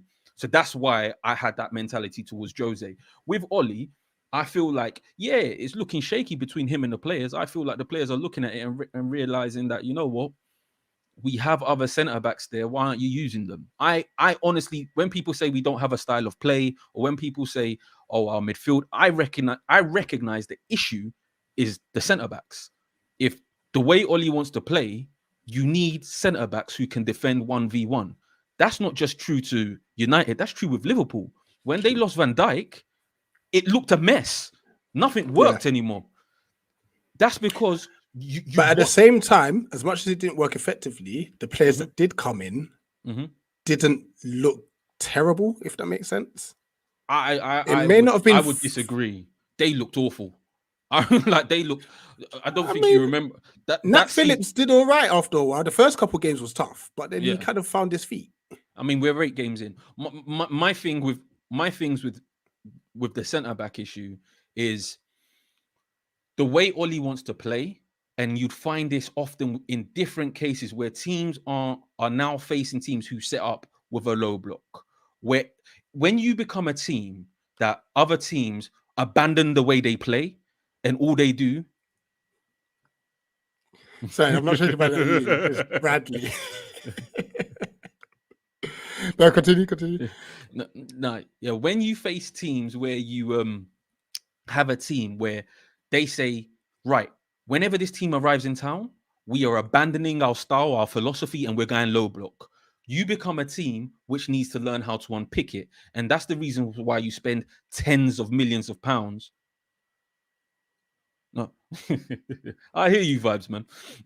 That's where you spend tens of millions of pounds on players who can unpick those locks. So me, I actually watch City games. I don't watch the highlights. Until they score the first goal, it's a boring watch. It really is tough. Now, what they do in order to break that down, they are relentless about this talk. Bradley, I hate you. No, Steve Harvey, you know. Sorry. Go, keep going. Don't mind me. No, yeah. I think the long and the short of it is that there are things that I see which are good. There are things that I can recognize that, right, we've come from a period of where we were a low block team and teams were trying to break us down, and we finally progressed to the point where we're a team where teams respect us and have a low block. Ollie has to figure out how to unpick that low block. I believe you need 2 defenders to defend 1v1 and are competent and don't need their hands held to free up like a Pogba. When I watch Pogba for France, he plays like a floating 10. He's not a pivot like that. He drives forward similar to how we saw him do against Leicester, and that's the reason why the midfield looks so vacant. But the difference is for France, those defenders aren't going to get exposed. They deal with threats competently, and it's very different at United. So I look at the issue at centre back. But listen, other people's feels like, you know what, I'm not waiting, I'm not patient. My thing is, if you sack this manager and a Ten Hag comes in, are you telling me to wait 4 years? Zidane says he doesn't want to manage in the Prem. People are saying Zidane's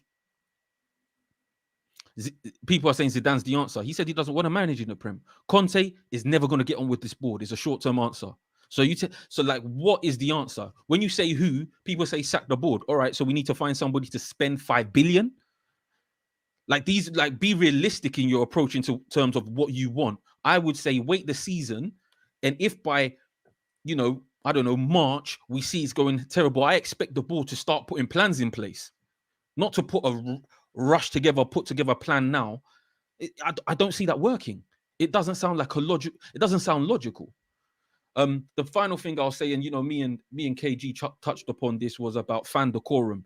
I often see people say, oh yeah, if you're a fan, you can just support the way you want and do the things you want and just be a belligerent fan and say all sorts of things. There was a particular gentleman who got on here and was saying, or got on KG stream and was saying things like suck your mom and all of this kind of wild stuff.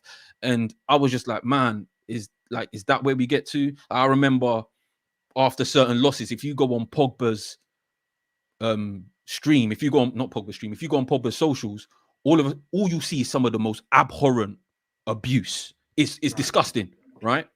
And I've always thought like those people who do that aren't supporters. I remember Everton 4-0, Ollie's first season. You saw certain things it was just awful, right? And when I see, and to use the pun, when I see the same parallel in, online from people who share our phenotype and telling all sorts of crazy and wild things. So 1 second, Bradley, this is your best one yet. This was brilliant. I don't know who that is. Watch Anchorman, you'll find out. Okay. Continue, sir. Yeah. So the final point I'm trying to say is like, as fans, yes, we support. Yes, you don't want your opinion muted. Yes, you want to make sure you can get your opinion out there and utilize platforms. Fan channels are here to stay, and I'm a fan of them. I think they really are here to stay. But if you get on here and start having a toxic mindset, I remember Chelsea 4-0, first game of the season. I was at Old Trafford, and the first beginning of the half, it was very tense, and there was 2 Asian lads. One was older than the other, and I wouldn't say the oldest one was a day over, I would say about 19, right? And we're playing, it's tense. I think they hit the bar or the post or something. Yeah. And I remember one of the Asian lads, he just screamed, because when it gets tense in Old Trafford, it gets a bit quiet, right? Like everybody's a bit like, what's happening? And he just screamed, "Run, Shaw, you fat, see you next Tuesday," right? And everybody just turned and looked at him like, what? Like, what you doing? And there was an older woman. People just turned back and started watching the game, and she started speaking to him, like, you know what I mean? And I would imagine she was telling him, this is not how you support the team, right? Long and short, there was a dude who was sitting behind him. He started singing. We started chanting. We went on to win 4-0. And in those moments at the stadiums act like a place which aggregates fan decorum. You can't tell me that's not the case at Palace. I've been to Palace.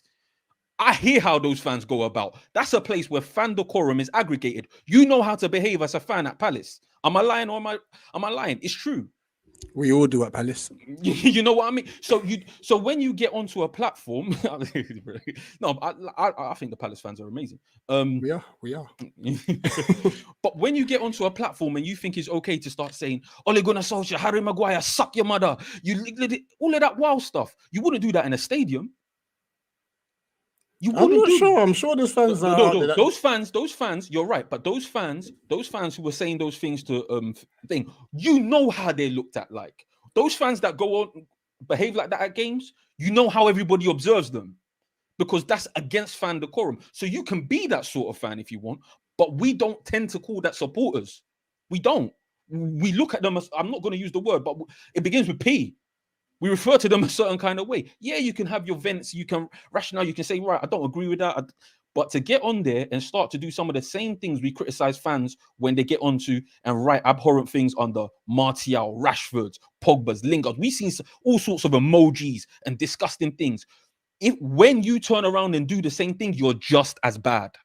You're just as bad. So the next time you feel like, oh, why are they getting onto Pogba? Look at yourself. If you were one of the ones who clapped, if you were one of the ones who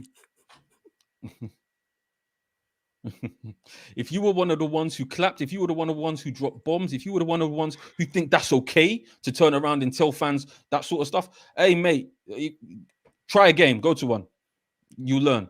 That's the only place where rule books exist. But yeah, Paolo, I'm gonna let you go. I've got a few more fans in the back, right, and cool. No, good talking to you. Good, man. Good insight. I appreciate it, man. Take care. Bradley, keep them coming. I'm loving it, to be fair. Loving the bat now. I think I'm going to end on United. So let me just quickly bring in Jordan. And then I'll bring in Bick and I believe that's Chino in the back, actually. Bring them in together. I got my golden ticket. Can I come to the factory, please? Listen, you're more than welcome, Maggie. You're more than welcome. You're more than welcome. I came on here to ask you a question, Rich. Go on. So, obviously, everyone's getting very excited about all of this news about Eze's getting closer, and obviously Vieira said he's not trying to rush him, and Ferguson's on the same path. We hinted on this a couple streams ago, but it looks like that headache that Vieira's going to have is getting closer and closer. So, what do you think his plan's going to be about it? Do you think he'll change the system, or do you think he'll rotate certain players to cooperate with the same system? I think he'll rotate. And also, I think we're in a position now where before, let's just say we needed a goal, you look at the bench and you're like, who are we actually going to bring on? And it's just nice to not have that problem anymore and stuff. And I think as much as players don't like being on the bench, it should make them hungry because now they're fighting against other quality players to try and get a starting place. You know what I mean? So I hope it works out. I hope it works out. Like even like for the likes of Ayew, because when Eze is fit, Ayew is definitely one of them that's going to be dropped, even though he should really get dropped for Elise, in my personal opinion. But hopefully that makes him hungry again, because he's going to find himself third choice striker and third choice winger. So yeah, but it's a nice headache to have personally. Yeah, well, you could probably say fourth choice striker because you're forgetting about Mateta. He's not playing again this season. Club. No, I think that I wouldn't be surprised if we try and send him back to Baines in January. We might as well just terminate the loan, because I think if he plays 15 games or something, that we have to sign him permanently. Like, yeah, Patrick don't want him. Roy didn't even want him. It was clear. I think him in his own was more of a thing to satisfy the fans. I think because everyone was calling out for a striker, desperately calling out for a striker. And I think they got the only guy that they could get on loan, really. Because everyone else wanted to be a permanent. This is it. Before you go, because I want to speak to you more. I want to speak to you more in the match reaction. What's your score prediction? I'm not. I don't know, because you can see it as Arsenal have picked up a bit of form, but they've picked up form against people lower down in the table. And also their defence doesn't look too clever. So I would probably say 2-2, because it's at the Emirates and we don't normally do, historically, we don't normally do too well at the Emirates. Which is a good point. Hopefully that changes tomorrow. Man, I hope so. The first time we won at the Emirates, I was there and I was gassed differently. So yeah. This is it. But are you there tomorrow? No, unfortunately not. Working is getting in the way of it. But I'm going to Man City instead. So Okay, decent. All right, Jordan, listen, look out for it. I think I'll do the match reaction probably Tuesday night. So I'll look to have you on then. All right, nice one. All right, in a bit, Rich. Cool. Right, let me bring bring 3 United fans actually. Bick, you there? Yeah, he's there. My G. Watch Dolly. How you living, bro? We got Yes, bro. what's happening? What's happening? You're fellas? good. I'm good. Same, I'm good. bro. Right, who wants to kick things off? I'm actually cooking right now, so you guys can go.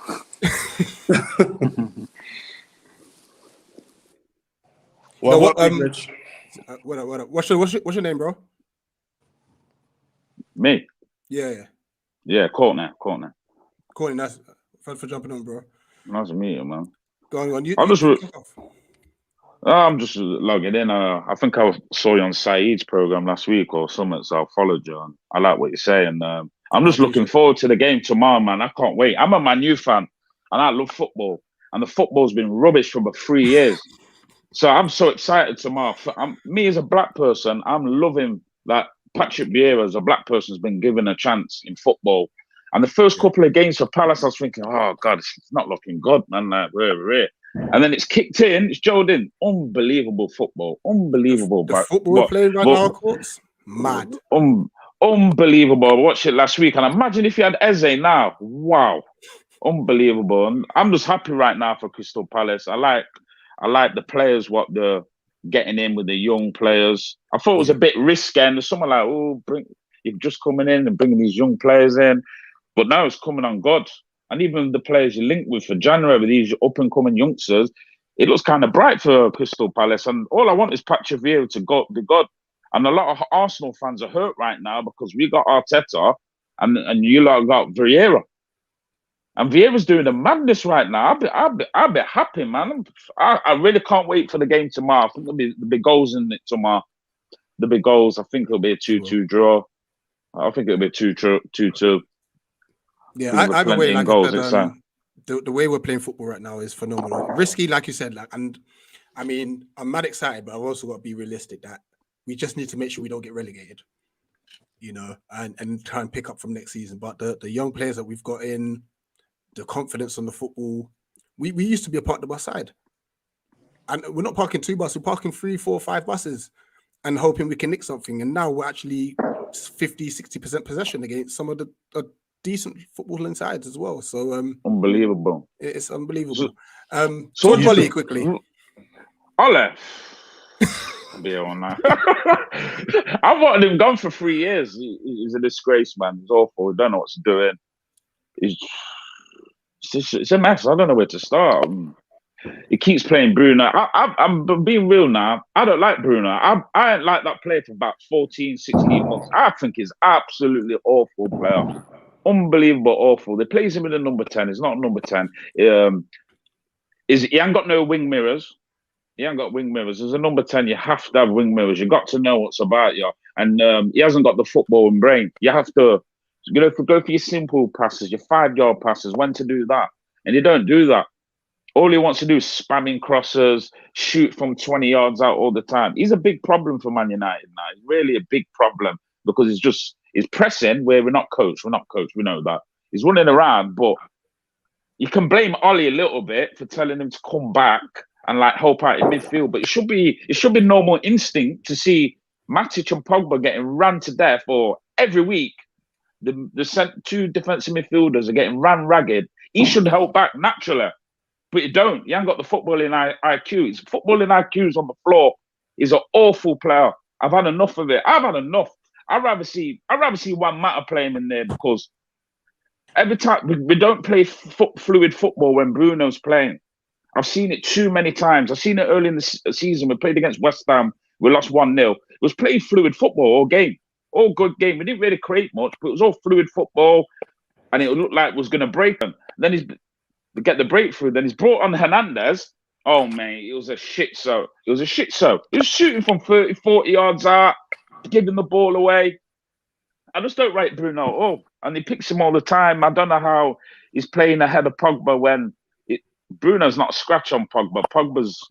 Is absolutely world class. It's too good for Man United. But the problem, McTominay is a massive problem. Maguire, Fat Shaw, Wan-Bissaka, these players what he's brought. So I've just had enough. His time's coming, and hopefully he's gone in a couple of weeks so he can get me out of this misery. You've kind of divided the comment section. Some are saying that Bruno, you're talking no. facts. Vibes are saying the disrespect to Bruno is mad. It's interesting. It's an interesting viewpoint. I've always said that, like, I don't rate how Bruno plays, but I do rate what he offers your team. If that makes sense. Nothing. You don't owe nothing. You don't owe nothing, mate. You get say. Let me look at. Say I'll explain it. Yeah. Say he has 15 shots a game. Yeah, and he'll maybe score one. But if you had another player out of them 15 shots, say he'll only shoot 4 times out of that 15. What Bruno's done. The other times he'll play the simple pass, keep possession. That's what you need to do. Main thing, you have to keep possession. With Bruno on the ball, he don't keep possession. He's awful.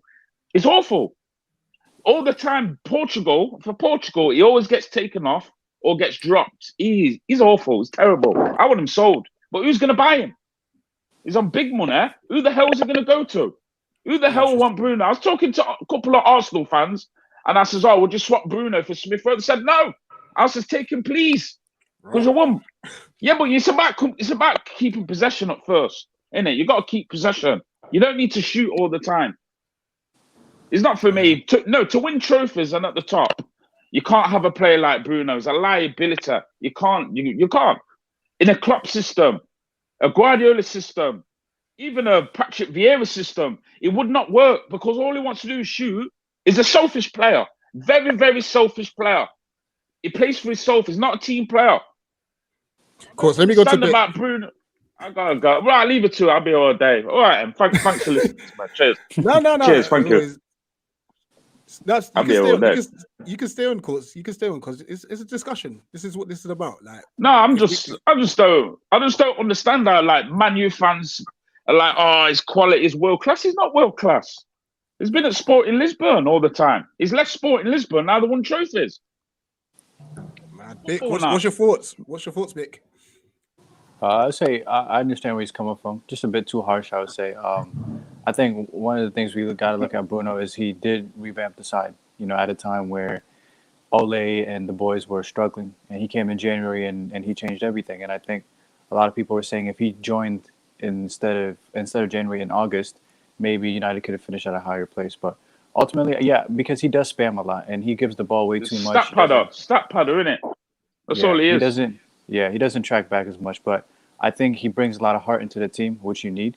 He brings a lot of the fighting spirit that United is known for, the attacking football. His quality of set pieces, he has a great shot.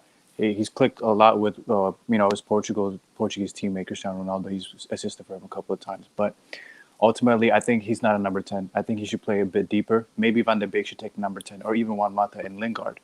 And I think Ole really needs to find out what his best midfield is because he's playing Pogba and Matic, and that doesn't work. I was saying this in a Twitter space earlier. I think 2 players that performed well for different teams this weekend that should be in our midfield or could have done a better job than Pogba and Matic are Kovacic for Chelsea, who's on a madness this year, and also Ruben Neves. Imagine if we had a double pivot of Ruben Neves and Mateo Kovacic. That is way better than any combination. You can make Fred, McTominay and Matic, McTominay and Pogba, whoever it is. That's a better combination. And I think McTominay plays well as a center back for Scotland. Lindelof plays well as a center back for Sweden.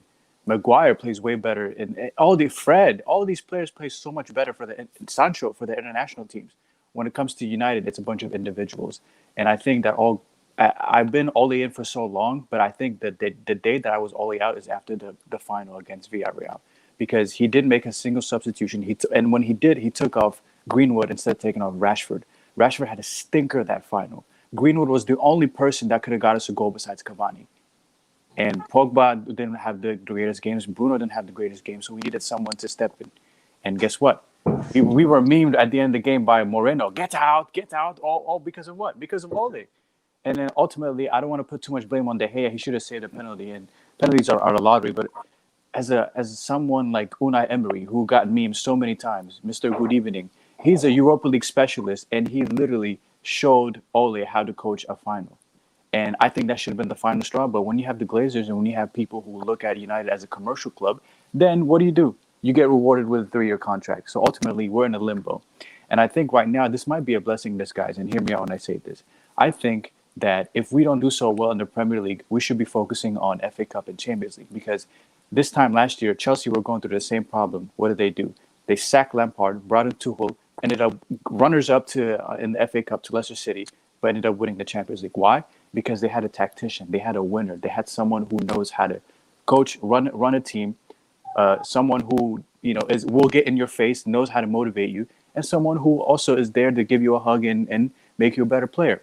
Ole is a better director of football than a coach. He may be an assistant or a man or one of those like reserve coaches because he's been a reserve coach before.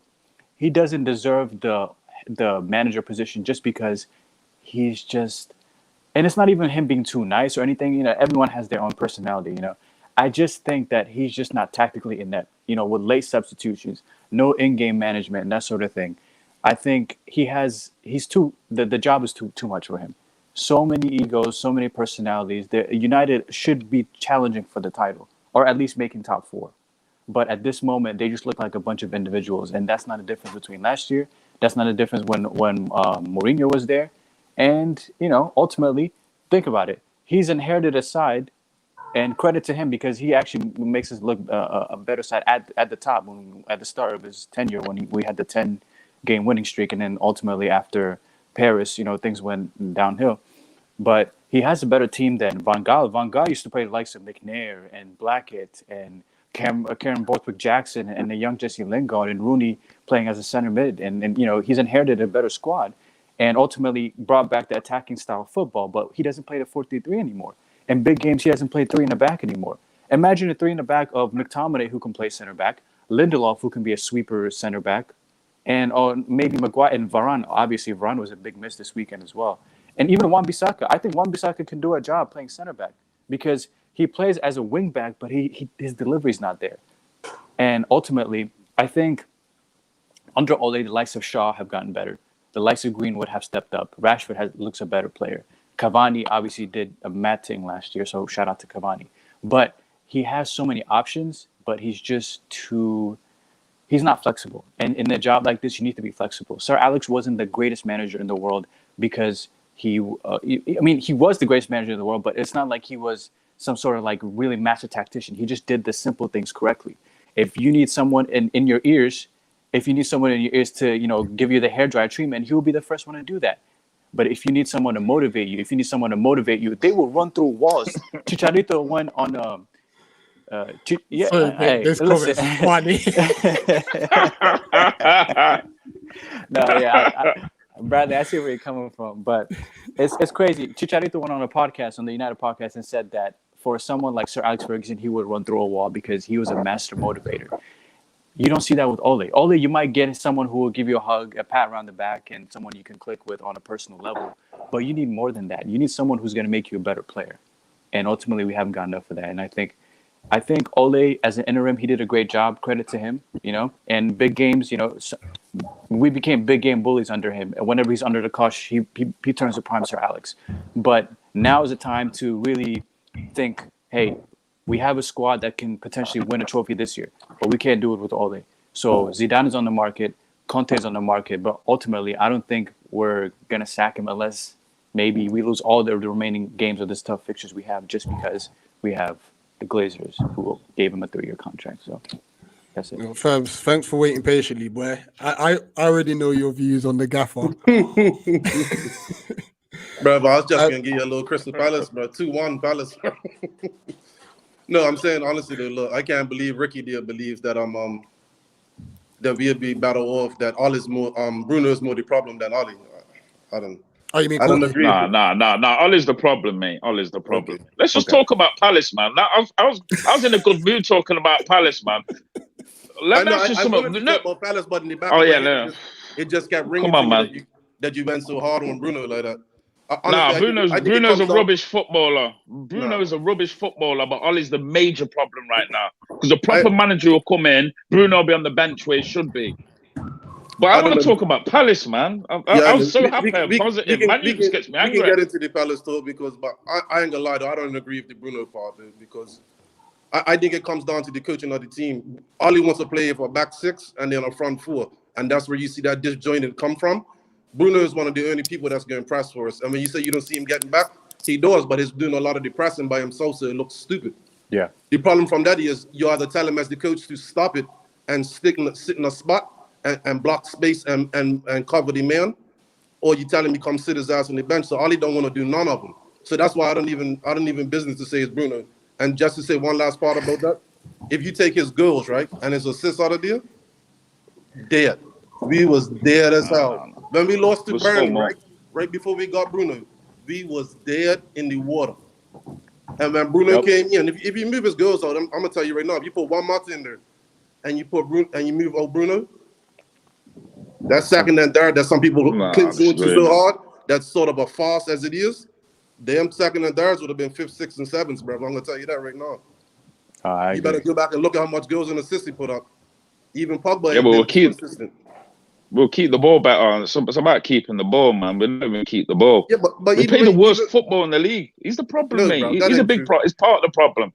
He's one of the problems, mate. You're obviously being I'd rather right I'm not about being how many blind, times man. Bruno has thrown the ball over the top without even looking because he saw the pass before it came. When you say that, right, you're not thinking about. Bruno's just a rubbish footballer. He's a rubbish footballer. That's all I'm saying. He's a rubbish footballer. You're not thinking about contact. You're asking him to play 1-2 touch with Fred and McTominay, bro. Nah, I'm not asking for 1-2. I'm thinking about using your brain. You know, use his brain, man. The reason why he plays the Hollywood ball every time is because it don't make no sense going back to McTominay and Fred. You can't keep doing that all game. I hate you, man. It's got no footballing IQ, mate. We know this, man. We seen it yesterday. You don't get that type of goals and assists and not having no IQ at all. That's disrespectful what you're saying. You gotta stop that, bro. I'm just being honest. You don't get that type of goals and assists from no IQ at all. That's disrespectful what you're saying. No, because he has about 20 shots, man. Nah, that's besides the point. You don't get that time and space to get your shots off with no IQ, bro. I'll take Eze any day over Bruno Fernandes. I'll take him right now. You'd rather take an unproven person that's got a lot of potential over someone that's putting up numbers. But what's Bruno done in football? He's never won a trophy. Yeah, because you got him for a waste man coach. We've only just got him from Sporting Lisbon. Yeah, and you trying to score Manchester United. They should tell you. No one else wanted it. No one else wanted him. No, Eze is a different graver compared to Bruno. Like Bruno's there, Eze's way up there. But even though I rate you, he's still got. Bruno's won nothing, mate. Simple. That's all that. He's still got to prove himself. He's a stat padder. He can stack pair all he wants. Eze still got to prove himself. Let's talk about Palace, man. Eagle Eye, what's with this new centre back from Chelsea? Guai, what do you think of him? Quality. So he's worth the 16 mil. Because when you brought him, I was thinking, right, who's this? He must be good if you spent big money on him. And I watched him. He looked so calm on the ball. So calm. He's got a good IQ. He can read the game as well. What's it? So let me just add Chino. Chino, what are you saying? Hey, listen. Hey, bless up the man then. Watch Ali. Watch Ali. What? Do you watch basketball?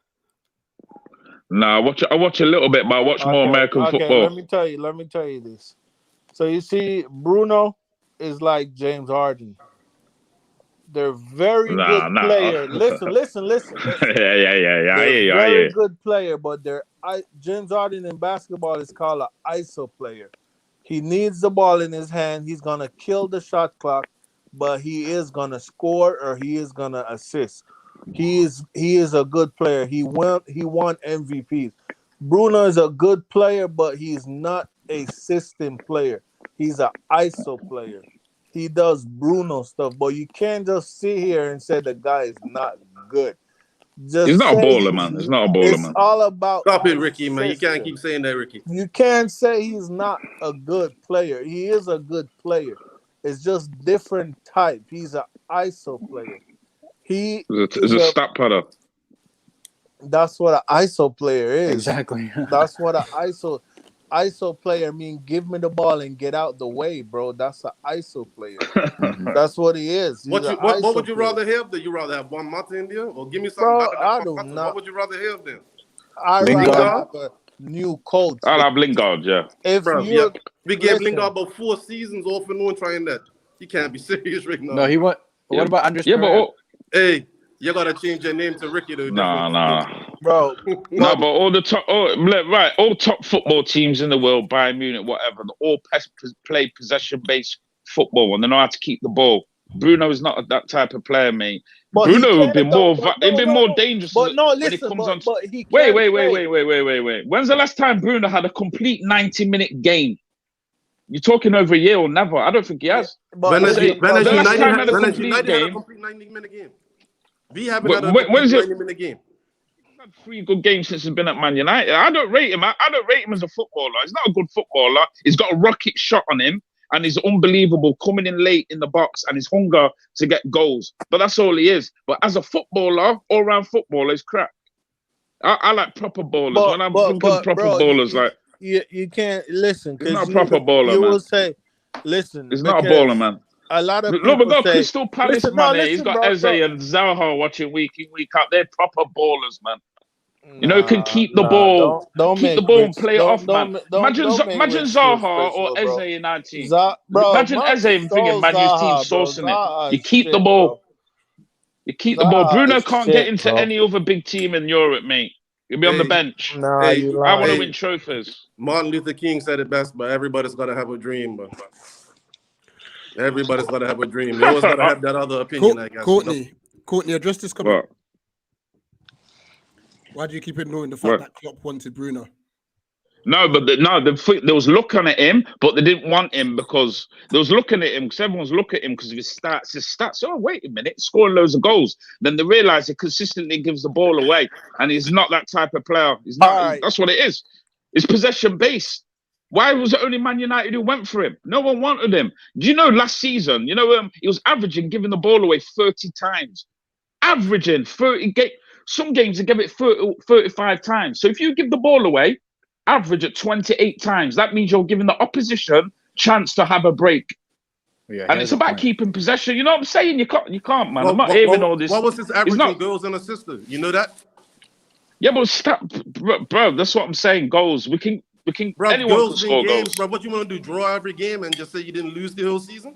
We'll score more goals. You can score more goals by passing it around and keeping the ball. Must be Ali cousin. You must be Ali's cousin, bro. You sound like you just want mediocrity just to rule your life, bro. I want Ole Gunn in his first season when Cardiff come to Old Trafford and smacked us up. Bro, that's when I want them gone, if bro. Bruno played in any one of them other cities, in any of them teams that's cohesive and has a real system to what you're talking about, his goals and assists would be up even more. What is 5-yard assists? Go and look at his confirmation with his finger. He's got a lot of goals and stats, man, but his assists, he's done maybe 3-4 good of them. Look at his confirmation, 5-yard passes. Look at his assists yesterday. He's done it plenty of times. Yourself, bro. You gotta go look I'm being honest. You gotta go look at the 40-yard passes. Every game. I watch every game, mate. I watch every game. I watch proper team. Look at the pass for Ronaldo in the Newcastle game and but that's just this year. Too. That was one decent. Yeah, that was quality. Those two games. You know how many I give him that as quality. I'm just saying he's not what everyone thinks. Okay. He's not everything what it is, man. Let me jump in here. I think this comment, and I'm an outsider looking, I think this comment sums it up. He's not easy on the eye. I personally I don't like the way he plays. However, I can't sit here and say that he's rubbish. I can't do that. I think if he tidies up his game a bit, he will be a lot better than he is now. And I think he's good now. I just don't like the way he plays football. And that's what I'm saying, bro. That's what I'm saying with James Harden. I don't like how he plays basketball, but I'm not going to say he's a rubbish player because he's going to give you 30, 40 points every night. Bruno is going to give you a goal and an assist every game. Like, that's what I'm saying.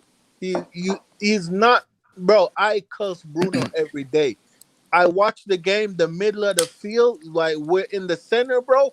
If we have a proper, bro, if the coaches can identify that to him, bro, we would literally break down every low black team, bro. There's no one in the middle of the field when we get in the ball from back to front. Bruno is pushing out on one of the wings. Yeah, If you and Do you really watch nothing the look else at on it, the Euros? whole he's team. Did mainly you see him in the always Euros? next to Greenwood. He's always next to Greenwood on one of the wings. It's like, bro, just tell him, and you cannot blame him because if you have a coach that's going to tell you go out there and express yourself, enjoy yourself, that's what you're going to do. Right. If you have a coach that's going to tell you, listen, I need you right here, operating, take the ball, spin, right, play it right there, play it this way, do Mm-hmm. that. You're gonna do what you're being coached. He's not being coached to play I can football. agree with that. He's being coached to play as I a can Do agree with what he that. isolated wants. player. Guess what? He does what he wants. Yeah. That's He does why what he Bruno wants. looks. That's why Bruno looks a different player for Portugal and for Manchester United. Because Manchester United, he has the free role. Portugal, he really has to sit back and do a lot of defending as well. Yeah, That's because why he doesn't he succeed. plays as an 8 with Portugal. That's why. Right, and he plays as a 10 Yeah, for and Man always gets United. subbed off. And He always gets subbed for off. Portugal, He's trash. too, they look for Ronaldo, and for Exactly. Manchester United, they're looking for him.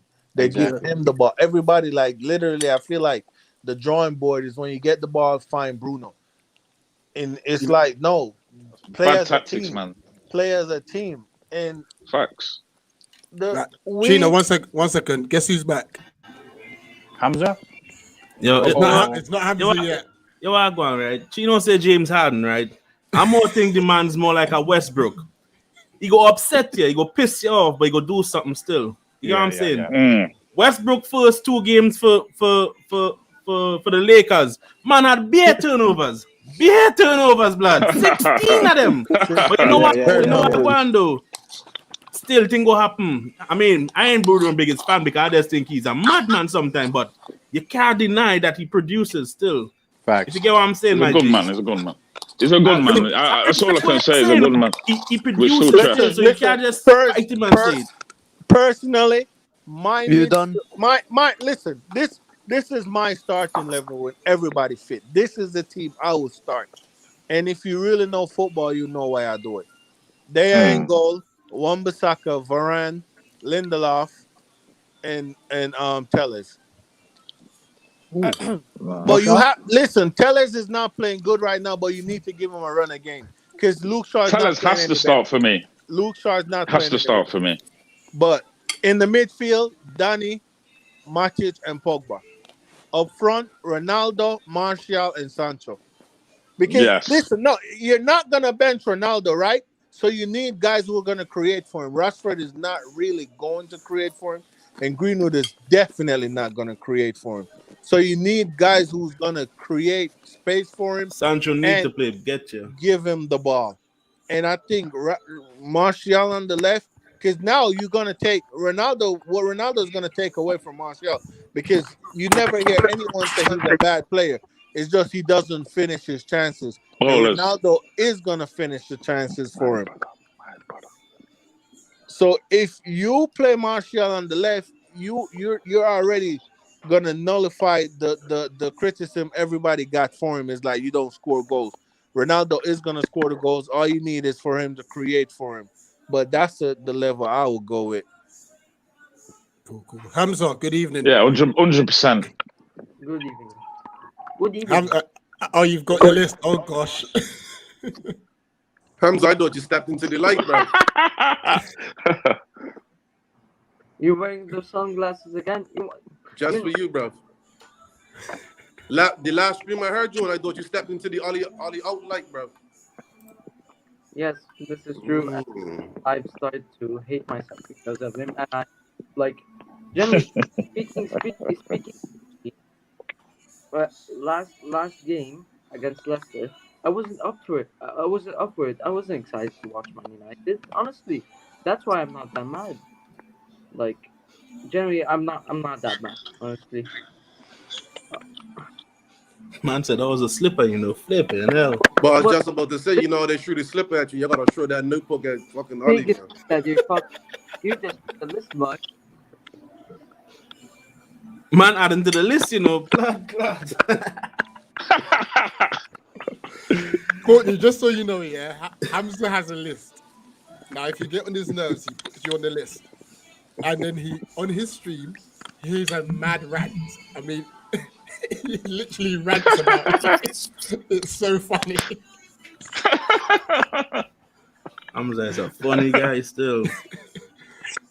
Hamza, rush arts isn't it past your bedtime? We ain't got to worry about the interruptions, right? He's already in the list of hell. I'm not. The list of hell, you know. Man, what's your views on yesterday, Hamza, though? Shit, terrible. Players were crap. Manager was crap. Coaches were crap. Everything. Man's out there asking for a segment, you know.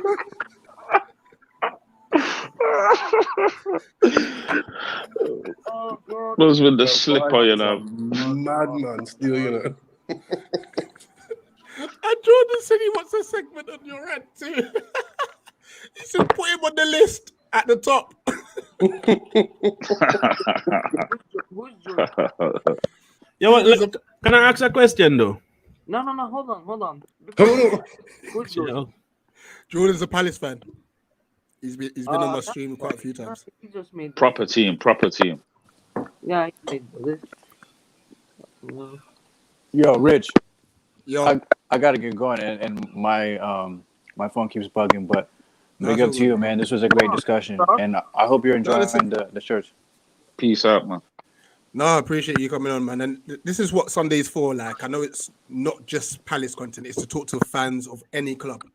That's what Sunday's for, man. And there's nothing better than talking about football anyway. So it's good to have these discussions, as long as it's obviously respectful.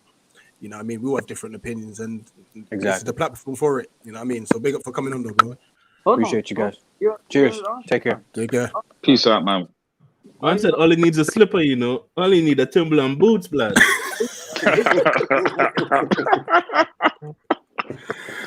Hamza, what was you going to say? Is he an Arsenal fan? No, there's no Arsenal fans here today. Hamza, we can't really be bantering nobody right now, Hamza. You gotta get at a rest, fam. Allow it. Bro, you know what I mean? We out here getting piped, fam. We can't banter nobody right now. We have to allow it still. We're trying to put actual juice on us, bro. Allow it still, man. Yeah, man. Happy allow it. You know what? I've been so intrigued by the conversation that at no point have I said like, share, subscribe to the channel and all that. Like the thing, man. Yo, man, the waste, man. Yeah, like the thing, fam. I've been so intrigued in the conversation. I completely forgot. But yeah, Hamza, sort out your microphone. You sound like it underwater. I forgot. just... No, that's the slipper, bro. The dead has got the slipper over the mic. If we continue like this, fam. If we continue like this, say one wrong thing, somebody heard real bad. If we continue like this, all the shit we give to Arsenal, we gonna end up just like these man, you know. Bro, that's where we're heading to, you know. Arsenal said top 4 FC, you know. That's what we're looking at, you know. Top 4 FC, Wenger days, fam. I ain't won that, but I can't deal with that shit. I can't deal with that. Differently, I think that's the parallel really supports the. I don't know if it's still in the background. I don't know, fam. He could be a Liverpool fan still, you know. I'm sure. A mediocrity thing in depth on still. Yo, Hamza probably got the slipper, you know. Bro, it's Daddy Harvey when I said it, bro. It's Daddy Harvey when I said he had the slipper over the mic. I got the slipper, you know. Give him 2 licks. No, but what I ask you, right? Yeah, listen this, right? What we saying about Pogba though? If he Pogba will stay, I think that man said, you know what? He said, Ollie, you are a dickhead, fam. I'm gone from here. I ain't coming back, lad. I'm done with this. I think he's done, you know. Yeah, it's only one way Pogba stays, and that's through the AMs. If United's orphan and nobody else ain't orphan enough from Clues, if he ends up making a money decision, that's the only 1% chance. I tell you what, if he looks at the money decision and he said, you know what, I'll stay at United if they give me a big money, I'll look at him different, you know, because I'll look at him as a mercenary still, because I think he has potential to still go there and win shit, bro. Oh, you know what? Stay and settle for this, man. I'm sorry. The one other way he could too is if Ollie does good and they bring in somebody else, then there's a chance. Oh yeah. I forgot about that. That's the biggest one. That's the biggest that one. But don't stay for the money still. If you have to go the money thing, nah. Sorry. Look, I'm just gonna address some of the comments. They're killing me. Hey, sorry about that, Hamza. I didn't mean to get you licked, though, still, you know. Tell Poppy, Mr. Sorry, you know. Yo, I'm No, about I'm to not get in a just looking big. at that. I'm looking at Vibes one. Oh my Sent god. into the ocean. Oh You my know what? god. I like Vibes. You know, Vibes is a funny guy. Still, Vibes fam. is listen. Vibes is the funniest, bro. He's the funniest. Listen, number one, I'm trying to get him onto one of our shows, but he's just He's on the just number one wanted list, bro. listen. He's just in the chat, sending bombs and dipping out. That's this vibe. Yeah, you know what Vibes remind me of? Bradley, you know, man, just stir the pot and dip. He just stirs the pot and dip, fam. Man, look at Bradley. See what I'm talking about? Man, them just stir the pot like a bit. Yeah, bro, we in a mess, bro. We in a mess, bro. Listen, guys, make sure you lot share it with your friends, your family. Sunday night is a show, man. It's Like such the a thing, vibe. blood. Like the thing. It is such a vibe on a Sunday. Wait, trust there's me. something. Well, bro, why you do the slipper in your head, or man get a little in your head with the slipper, fam? Not where you are, It. Hamza. Probably all. It's probably Monday where you are, you know? That's a good point. It's probably hit Monday morning. To be fair, he's from Egypt as well, so it's probably hit Monday morning. Yeah, what time it is there, Hamza? 12:05. Oh, okay. Yeah, so it's Monday. Oh yeah, it's Monday morning for you. Yeah. But Hamza, United will do that to you anyway, though. So you know. I just think that slipper's knocked you into the future. Yeah. Pops don't give you too much. You know what? I feel sorry for people like Hamza, you know, because he's still young, so he didn't see the good days what we seen with United, blood. Good point. So I feel sorry for people like them, you know. No, hold on. What's your name? Bro, if you could put me on your list, blood, I'll cook you on your own show, fam. Put me down there. Relentless United. Wait to the end, right? No. Right to the end. What's your name, honestly? Realist. Greenish, right? Yeah. So I've made a new list for good people, and you're on it. Now I feel sorry for people like you, bro. I grew up in the 90s, and it was fantastic football, beautiful football. Nowadays, when you watch football, bro, I get depressed watching football now. Yo, Hamza, am I on your list? Fuck, man. Who are you? Who? The man dead. That's Chino. That's Chino, you know. Chino, no, you're still. I haven't. Wait, hold up. No, let me check. Yeah. Man, this long blood. What are you saying? Hold up. No. You're good. You're good. You're safe and all, huh? Now I'm telling you, back in the 90s, bro, we get good football. Early 2000s, good football. Now, dead. Facts. Bunch of stat merchant, bunch of passion shit, intensity, and all that hard yards and all that. Less of that, man. I don't want to see that. Thing is boring. We can't enjoy that. We go again. If you didn't We see go it again. before, if you didn't see it before, this is what your passion and desire looks like. Hey.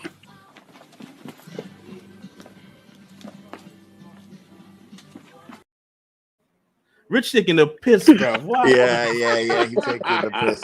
Hey, all I know before the game, I hope FC, hope and pray FC. I hope We need this Bradley advertisement. The Bradley advertisement. After the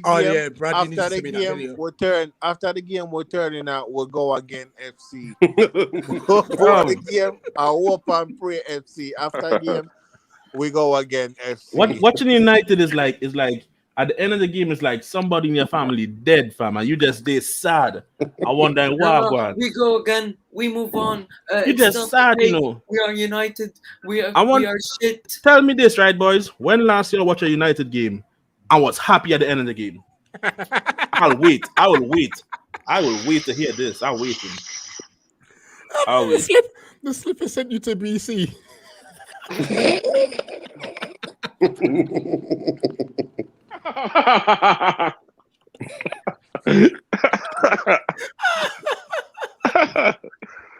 I'll wait still, lad.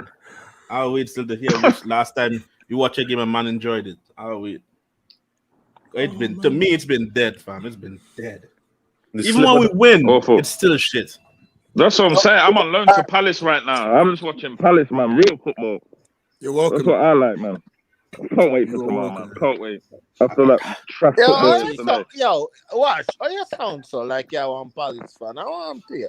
Oh, look, man. Nah, Man United. Mayo, I'm you're Man so United, man. Mayo. You're not so Bro, good. Fix up born into yourself. Man United, man. Fix up I've been Old yourself, Trafford a Mayo. bag of times, man. You're not I'm so good. a football fan at first. I'm a football Mayo, fan at yeah, first. yeah. Man I'm a United. football I'm fan. Man United through and through. My kids, Man U. My whole family's Man U. Yeah, But I'm just on loan to Palace. I'm back in Palace tomorrow. But your son, you're I the just fan. love Yo, football. can't wait for Palace. Rich And you taking want the piss, Ezzy, Yeah, man. you can't want man. Zaha, you want Football. Ezzy. Yo, you twerk for them real hard right now. Yo, Zaha. I just know quality footballers. I just know quality footballers. Respect quality footballs. Ballers, Yeah, man. yo, you can respect the opponent and the rival and Rere, but you sound like you twerk for them right now.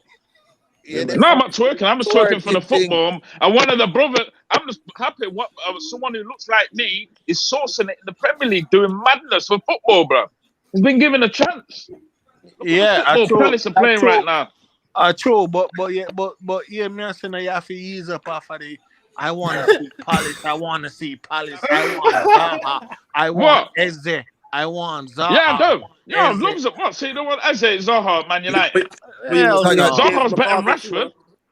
Yo, Rashford, blood. 1 second. We will come into that. 1 second. Bro, you open a new battle right there, you know. That Rashford thing was on a different planet, man. Rashford, you was on about passion. Yo, me a sin bin. Courtney, 1 second. Right, yeah. Chino, 1 second. Yeah. Hamza's got to go. So Hamza, quickly. Last Yo, word. big up, Hamza. Big up, blood. What did you Big up what on did the you say, slipper, Hamza. Big up on the slipper. Big up, blood. Pick up your sunglasses, blood. Yes, man. Respect. What's his channel, man? What's his channel? Yeah, you got a channel. What your channel? The United Community. I do a show every week, like every Friday for FPL stuff like that. I haven't done last week because like it was a bloody mess. Yeah, it was a bloody slipper Friday, to be fair. Yeah, it was terrible. Beer slipper, go on. But anyway, like, so yeah, I'm hopefully gonna do a show this week. Hopefully. So yeah, and by the way, I'm now like on the verge of 60%, like being 55% now all the out, like. That guy. Let's not defense it. Get out of here, Hamza. Go to bed, man. Man says 65% and all that. Go on bed. Go on, go sleep, man. Ollie out, man. Ollie out. Hamza. You gotta write Ollie out on the slippers still. Yo, somebody lick Hamza that slipper, fam. Hamza, go on, go change your pamper. Every time you pop, go on, go lick you and Hold say up, Ollie hold out up. 5% more, bro. Shut up, all of you. Get out there. No, don't do that, man. No, don't do that, man. No, man. Yeah. Washed up Ronaldo. Man says so. Man said, is Zaha better than Rashford? Listen, what I know. Zaha's a different planet, bro. Come on, man. Let me address that. Respect your baller. If Zaha come on Man United, him David in the 22 squad for the game. I tell you that. Blood. It was a baby then, man. The game squad. Yo, him now they on the bench, much less the game squad.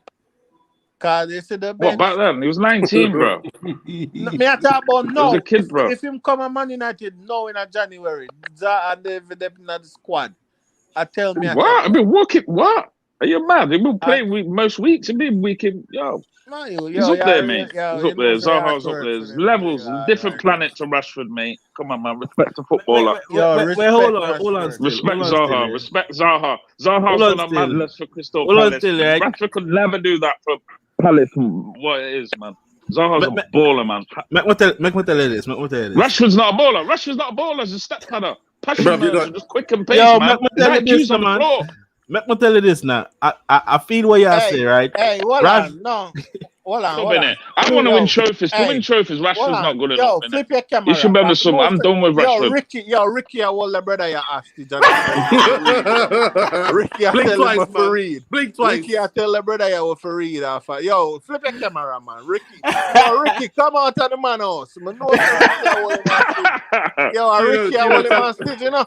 Yo, Gina, tell him Ricky, blink twice, bro. We need Ricky, help, I bro. hold the brother your hostage and I tell him what to read off a piece of Yeah. Nah, man, the brother That's your what I son, said, you just know. like Ricky. No, but what I say, right? What I say, right? The one problem I have with Rashford is man decision making, blood.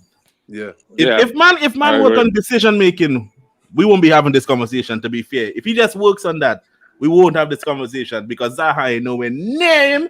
Rashford ain't nowhere. I mean, Eze wouldn't be near him if we only get this guy to work on decision making. He just. Why would you see 5 people and decide, you know what, I could run in there and come out on the next side of the ball? Pass the ball, blood. Man, trust in my ability too much, man. Yeah, but your ability let him down a little bit. Go feed the Yeah. kids them sometime. No, Don't you be know, trying that yo, mad you thing. see Rashford, but brother, it come back around to the same thing. And brother, I'm gonna tell you right now, Rashford haven't have a coach in him career yet, you know.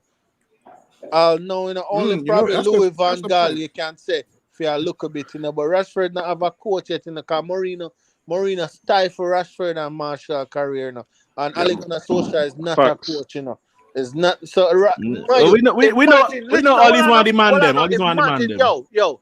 yo, Thomas Tuchel right now would love Rashford in a Chelsea team for What? coach. Also, look, they I need them. They tell need me, a I tell Rashford, you bro. that. I tell you, Thomas Tuchel would love for coach Rashford. I think Rashford Rashford look need good in Liverpool coaching. too, you know. Rashford with certain coaching, my youth, certain big No, coach. not No, I'm Liverpool. too, No, no, man. Now he Yo, full of energy and he love to run. He'll fit in not that with that Liverpool. perfect. Him and the, You ain't got the Salah IQ for might have a little Liverpool, man. fight though because he mightn't give Salah the ball still. But You know I'm what, telling you, lads? Let's end on this one because we could be streaming for 4 or 5 hours. This therapy session's been brilliant. I should send invoices. Church settings. 100%. Jose should still be at United. What's your thoughts? nah. I think he came at the wrong.